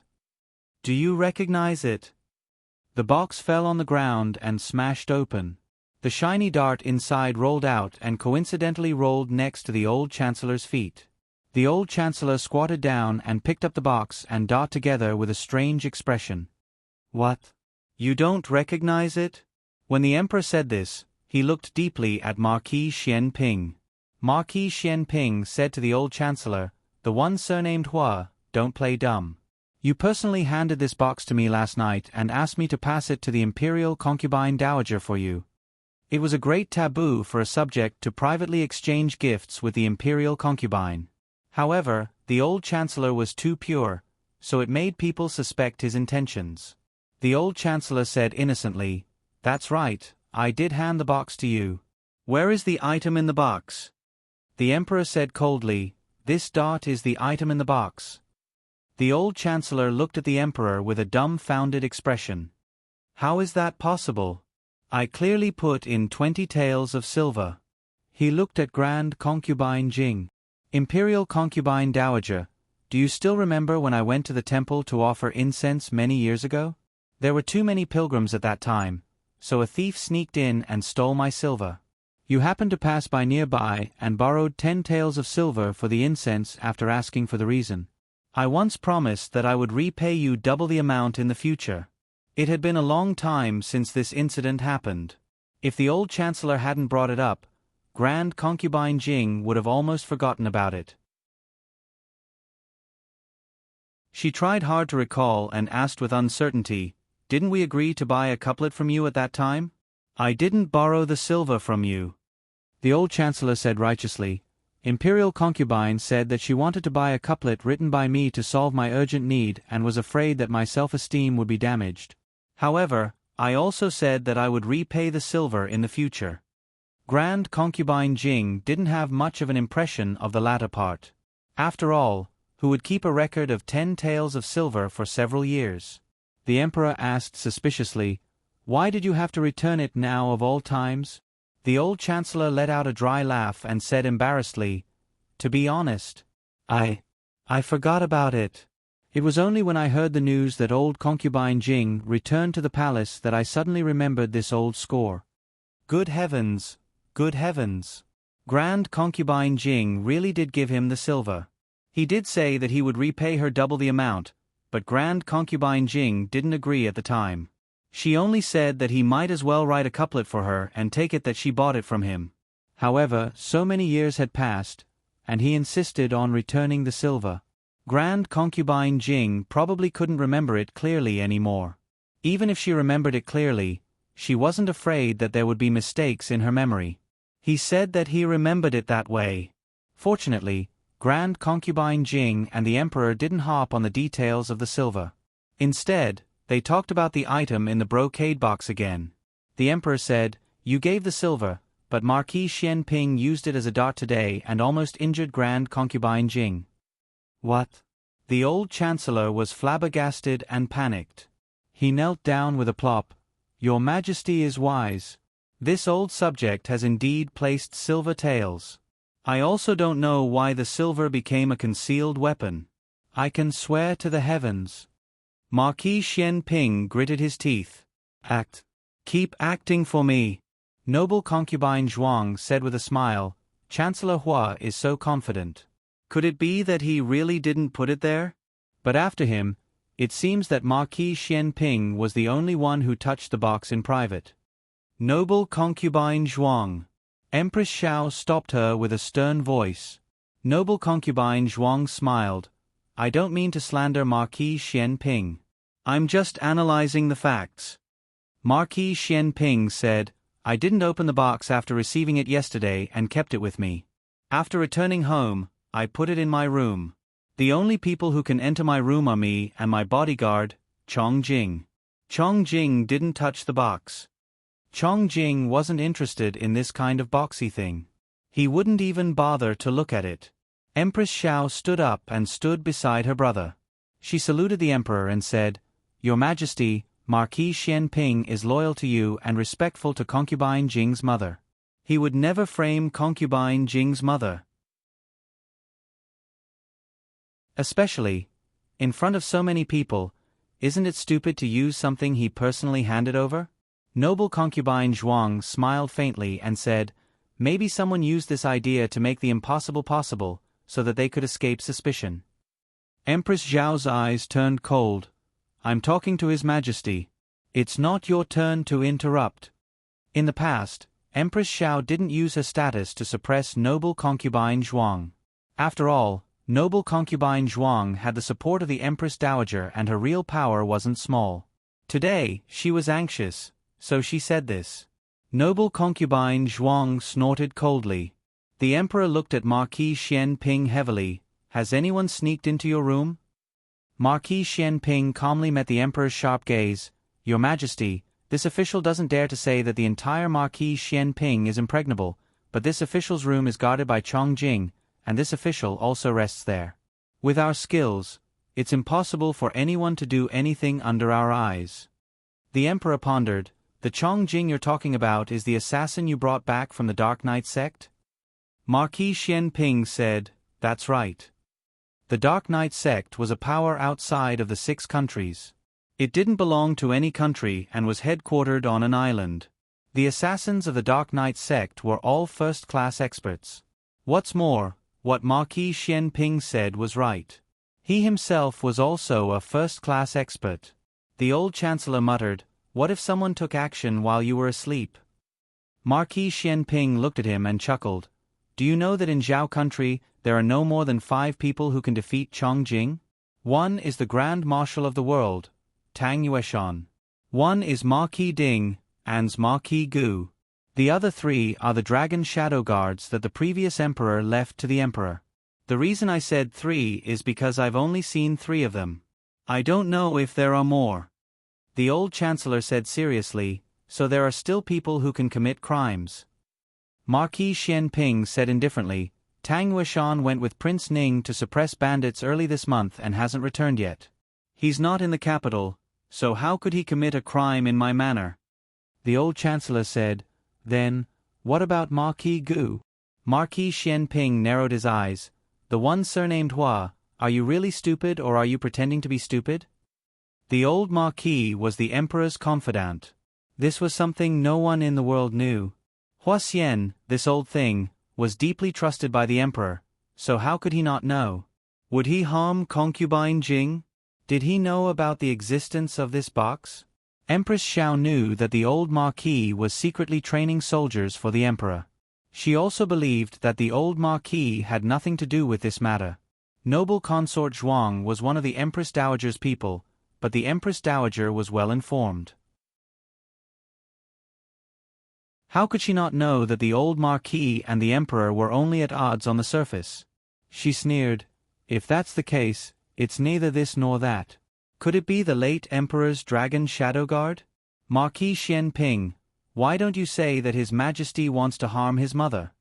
Noble consort Zhuang didn't know that the emperor had already given the dragon shadow guard to concubine Jing. So even if it was the dragon shadow guard, it wasn't the emperor who wanted to harm concubine Jing, but concubine Jing herself. But why would concubine Jing harm herself? Could it be a ruse? Why? Was it to frame Marquis Xianping or the old chancellor? The emperor felt that his mother had no reason to do this, even if she was innocent and kind-hearted. Marquis Xianping and the old chancellor were both his confidants. Why would his mother cut off his arms? The emperor looked coldly at Marquis Xianping. I'll leave this matter to you. You must get to the bottom of this. If you can't, I'll take it that you did it. Marquis Xianping, after leaving the imperial palace, Marquis Xianping almost couldn't resist pressing the old chancellor to the ground to wipe the floor. The one with the surname Hua, you've improved. You've even tricked me. What are you saying, Marquis Xianping? I really don't know why the silver turned into darts. The old chancellor refused to admit it. The #1 green tea in Zhao country, his acting skills were perfect. Marquis Xianping gritted his teeth and said, seeing that you were once Ahing's teacher, I won't kill you first. But if I find evidence, even if His Majesty doesn't kill you, I will personally end you. The old chancellor cupped his hands. Farewell, Marquis. Marquis Xianping left in a huff. Only when he was far away did the old chancellor let out a long sigh of relief. He came to his carriage and stepped on the footstool to get on. Inside the carriage, Gu Chongqing and Gu Jiao had been waiting for a long time. Chancellor Hua, how is it? Gu Chongqing asked. The old chancellor smiled. It's going well. And it's a little unexpected. I found out that old concubine Jing knows martial arts. He didn't see old concubine Jing catch the darts with her bare hands. He only asked eunuch Wei when he came out. He originally thought that it would be the late emperor's men of sacrifice. It could be seen that people couldn't care less about hiding themselves at the crucial moment of life and death. Gu Jiao made a sound and said, her pulse is so weak. She really doesn't seem like someone who knows martial arts. Gu Chongqing thought for a while and said, maybe she took some medicine to change her pulse. It's possible, Gu Jiao nodded. Her eyes suddenly became bright. Then can we? No. The old chancellor heartlessly took away her sack. Does His Majesty have any suspicions about her? Gu Chongqing asked. The old chancellor drank a mouthful of tea and said with a smirk, it won't be so fast. But the seed of suspicion has been planted. As long as it happens a few more times, the seed will germinate in His Majesty's heart. It will grow strong and blossom into a flower that will sow discord. Gu Chongqing, you really look like a treacherous official. Digression, even the exemption is so early. Pampering fans, right? Exploding with new chapters tomorrow. The latest chapter of this book isn't finished yet. For more exciting content, please scan the QR code below to download the app. Novels will be updated even faster. Millions of novels to read for free. Novels with connotations that can't be found on the internet are all available here. https://www.zhbqg.com/89642_826/111517289. HTML Genius remembers this website's address in 1 second. www.zhbqg.com Biku Pavilion's mobile reading website. zhbqg.com.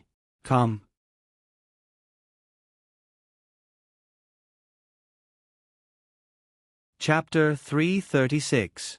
The latest chapter isn't finished yet. For more exciting content, please scan the QR code below to download the app. Novels are updated even faster. Millions of novels are free to read. Novels with content that can't be found online are all available here. The group took the carriage back to Jadewater Alley. There's something I don't understand, Gu Chongqing suddenly said before getting off the carriage. What is it? The old chancellor asked. Gu Chongqing pondered, Since the late Emperor's shadow dragon guards are loyal to His Majesty, then they should know that His Majesty values Jiao Jiao very much. Why would they help the evildoers harm Jiao Jiao? The old Chancellor replied, "This is where the shadow dragon guards are different from the usual men of sacrifice. They are tools for killing and have no thoughts of their own. They only listen to orders. His Majesty made them loyal to old concubine Jing, so old concubine Jing's words are their imperial edict. Unless His Majesty personally takes them back." "I see." Gu Chongqing suddenly realized. He had been in the military camp for so long and thought he was familiar with the experts of Zhao country. But he didn't expect that he only knew the tip of the iceberg. There was such a terrifying power hidden under the surface. "I'm still too young," he muttered. The old Chancellor patted his shoulder. "It's not too late to know now. Your grandfather is His Majesty's confidant, so he must know about the existence of the Shadow Dragon Guards. It's just that the time wasn't right, so he didn't tell you. The Shadow Dragon Guards were very powerful in the early years, but unfortunately, they were either dead or injured. In this generation, only old concubine Jing and a few others are left. His Majesty himself has never seen the terror of the Shadow Dragon Guards, so he doesn't know what kind of killing weapon he gave old concubine Jing." Gu Chongqing nodded. No wonder Eunuch Wei said that His Majesty recently sent a few more shadow guards to old concubine Jing's side. The old Chancellor said, "With the Shadow Dragon Guards, why would he need shadow guards? His Majesty is the one who is too young." Wait. Gu Chongqing suddenly remembered something. His Majesty once encountered an assassination attempt. Could it be that the Shadow Dragon Guards were among those people? The Shadow Dragon Guards even killed His Majesty? That's not the case. Old Chancellor shook his head. Dragon Shadow Guards won't assassinate His Majesty. This is the first order that the late Emperor left for them. The second order is to obey His Majesty's orders. Even if His Majesty ordered them to kill him, the Dragon Shadow Guards would still obey the first order. Last time, the person who tried to assassinate His Majesty was a hostage from the state of Chen. However, it is impossible for a hostage from the state of Chen to know His Majesty's whereabouts so well. He has a spy in the palace. Gu Chongqing asked, "Could the spy be one of concubine Jing's men?" The old Chancellor stroked his beard and fell into deep thought. Currently, there is no evidence to prove that it's her. If it was her, why would she assassinate His Majesty? What good would it do her to kill His Majesty? Gu Chongqing thought for a moment. What if her purpose is not to kill His Majesty, but to stab His Majesty and frame Empress Dowager Zhuang? In fact, His Majesty did blame the assassination on Empress Dowager Zhuang. The old Chancellor had a solemn expression. "We can't rule out this possibility." If that was the case, then concubine Jing was too scary. She could think of it as revenge against Empress Dowager Zhuang or fighting for the position of Empress Dowager. However, His Majesty respected her so much that she could do it. "I hope we are wrong," Gu Chongqing said. His Majesty respected concubine Jing so much that he was almost no different from her flesh and blood, except for the fact that he wasn't born from her womb. Gu Chongqing understood His Majesty's feelings for concubine Jing. Gu Chunglin and Gu Chungfeng used to feel the same way about concubine Ling. The difference was that concubine Ling was just a concubine. Gu Chunglin and Gu Chungfeng knew they had a mother since they were young. In their hearts, their mother was more important. When His Majesty was born, he was brought to concubine Jing's palace and adopted under her name. The relationship between mother and son was strong for many years. It wasn't until His Majesty grew up that he learned that his birth mother was a palace maid. At that time, he couldn't have any feelings for his birth mother. The former emperor wouldn't allow him to have any feelings for a lowly palace maid. If His Majesty was hurt by concubine Jing, it would be a devastating blow. As the two talked, the carriage arrived at the door. The carriage stopped, and the surroundings quieted down. Only then did the two hear a small snoring sound beside them. It turned out that Gu Jiao had fallen asleep while hugging a pillow. The little girl was sleeping soundly. Her cheeks were pressed against the pillow until they were chubby and bright red from the heat. The two couldn't help but laugh. This girl really didn't have the slightest interest in these things. She just went to sleep when she wasn't allowed to put a sack over her. "I'll go down first," Old Chancellor said soundlessly. Gu Chongqing nodded his head and bowed towards Old Chancellor, giving him a junior's greeting. The two didn't wake Gu Jiao up. Gu Chongqing stayed in the carriage and took out a fan from under the table, gently fanning Gu Jiao. Perhaps it was because it was cooler, but Gu Jiao's furrowed brows relaxed. Yao Shi, who was picking vegetables in the front yard, saw this scene and rubbed her slightly protruding belly. A trace of gentleness flashed through her eyes. Gu Jiao slept all the way until little Jing Kong came back from the Imperial College. As soon as the little trumpet spirit got home, she started blaring tirelessly. It was hard for Gu Jiao not to wake up. Fortunately, she had enough sleep. Gu Chongqing still had matters to attend to at the military camp, so he couldn't stay for dinner. In the evening, smoke rose in spirals from the kitchen chimneys in the alley. Xiao Lulang had also returned from his duty at Hanlin Academy. He went to Old Chancellor's place to discuss some matters. When he returned home, he found Gu Jiao sitting listlessly in the east room. She had slept for an entire afternoon, so logically speaking, she should be full of energy. But her sighing and moaning really showed the essence of little Jing Kong's imitation of Master Zhao next door. Xiao Lulang couldn't help but smile. After dinner, Gu Jiao returned to the house listlessly and continued to be listless. Xiao Lulang knocked on the door. "It's me." Gu Jiao sat up. "Come in." Xiao Lulang pushed the door and entered. Gu Jiao thought he was here to give her mung bean soup again. Although she wasn't hungry, she still sat down at the table very cooperatively. Who knew that Xiao Lulang didn't give her a bowl of mung bean soup? Instead, he just stared at her. Gu Jiao gradually sensed that something was wrong. She raised her head and met Xiao Liulong's gaze. She asked strangely, "What?" Xiao Liulong's bottomless eyes were shining. There was a helpless smile that even he didn't notice. "Don't you want to put a gunny sack on me?" Gu Jiao's little ears perked up. Then she blinked and looked at the window. She said in a serious tone, "I'm not that kind of person." Xiao Lulang almost believed her. Supporting someone until they couldn't get out of bed, you really aren't that kind of person. Xiao Lulang held back his smile and asked seriously, "Then, do you want to go to the palace to see Grand Aunt?" Gu Jiao sat up straight. Of course I want to go." "Change into this." Xiao Lulang magically brought out a set of young eunuch clothes. After he left, Gu Jiao changed into the clothes and put on the hat. The door was pulled open and a playful young eunuch walked out. Xiao Lulang was caught off guard and stared straight at her. He never expected that the woman would look so cute in the eunuch's clothes. She had a pair of big, blinking eyes that were bright and clear. Her small face was the size of a palm, and her facial features were unbelievably exquisite.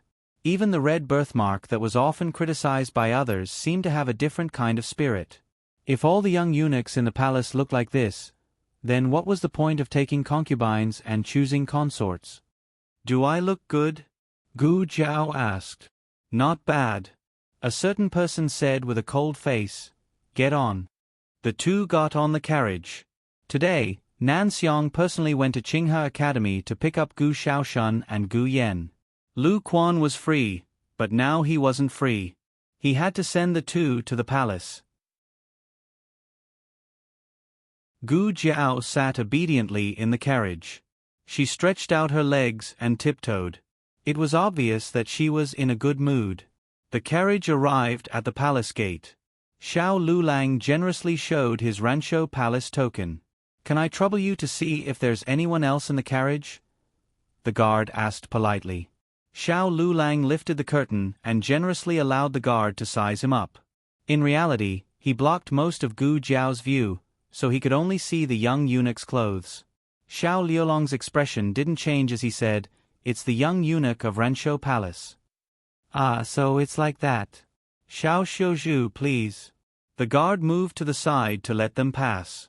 The carriage passed by the throne room and couldn't go any further as it approached the inner palace. Xiao Lulang said, "All right, let's stop here." Uncle Lu, you go back first. We'll go back by ourselves later. Lu Quan said, I'll wait for you. Xiao Lulang said, no need. Great Aunt will send someone to send us back. That's true. Lu Quan smiled. Then I'll be leaving first. After Lu Quan left, Xiao Lulang and Gu Jiao went to the vicinity of Pure Flowers Palace. The days were long and the nights were short in summer. It was getting late, but dusk was still boundless. Grand Concubine Jing had the habit of taking a stroll after dinner to aid digestion, so she went to the Imperial Garden with Nurse Kai and the others after dinner. What had happened in Pure Flowers Palace in the morning had affected her somewhat, so her complexion wasn't very good. Nurse Kai supported her while the junior palace maids followed behind them, not daring to say a word. Let's go sit in the pavilion, Grand Concubine Jing said to Nurse Kai. Yes. Nurse Kai helped her up the steps and sat down on a stone bench in the pavilion. She then ordered one of the junior palace maids, go make a pot of flower tea and bring it over. Yes. The junior palace maid went to a nearby tea house to make the tea. The evening breeze blew gently, and the weeping willows swayed gently. The imperial garden was bathed in tranquility and peace. The junior palace maid brought over the tea and poured a cup for Grand Concubine Jing with both hands. Nurse Kai reached out to take it, but she sucked in a cold breath when she touched it. She snapped, How dare you? Do you want to burn esteemed imperial concubine to death? Ah! This servant wouldn't dare. The junior palace maid was so frightened that she fell to her knees. Because her movements were too big, the tea in the cup spilled out and splashed all over her hands, turning them red in an instant. Grand Concubine Jing said softly, Forget it, she didn't do it on purpose. She's still young, so just teach her more. Get up. Many thanks, esteemed imperial concubine. Many thanks, esteemed imperial concubine. The junior palace maid was moved to tears as she stood up shakily. Put it down, Grand Concubine Jing said as she looked at the tea in her hands. Yes. The junior palace maid placed the tea on the stone table. Grand Concubine Jing then said, Let me see your hands. The junior palace maid quickly hid her hands behind her back. I wouldn't dare disgrace esteemed imperial concubine's eyes. Just let me see, Grand Concubine Jing said kindly. Yes. The junior palace maid lowered her head and stretched out her hands nervously.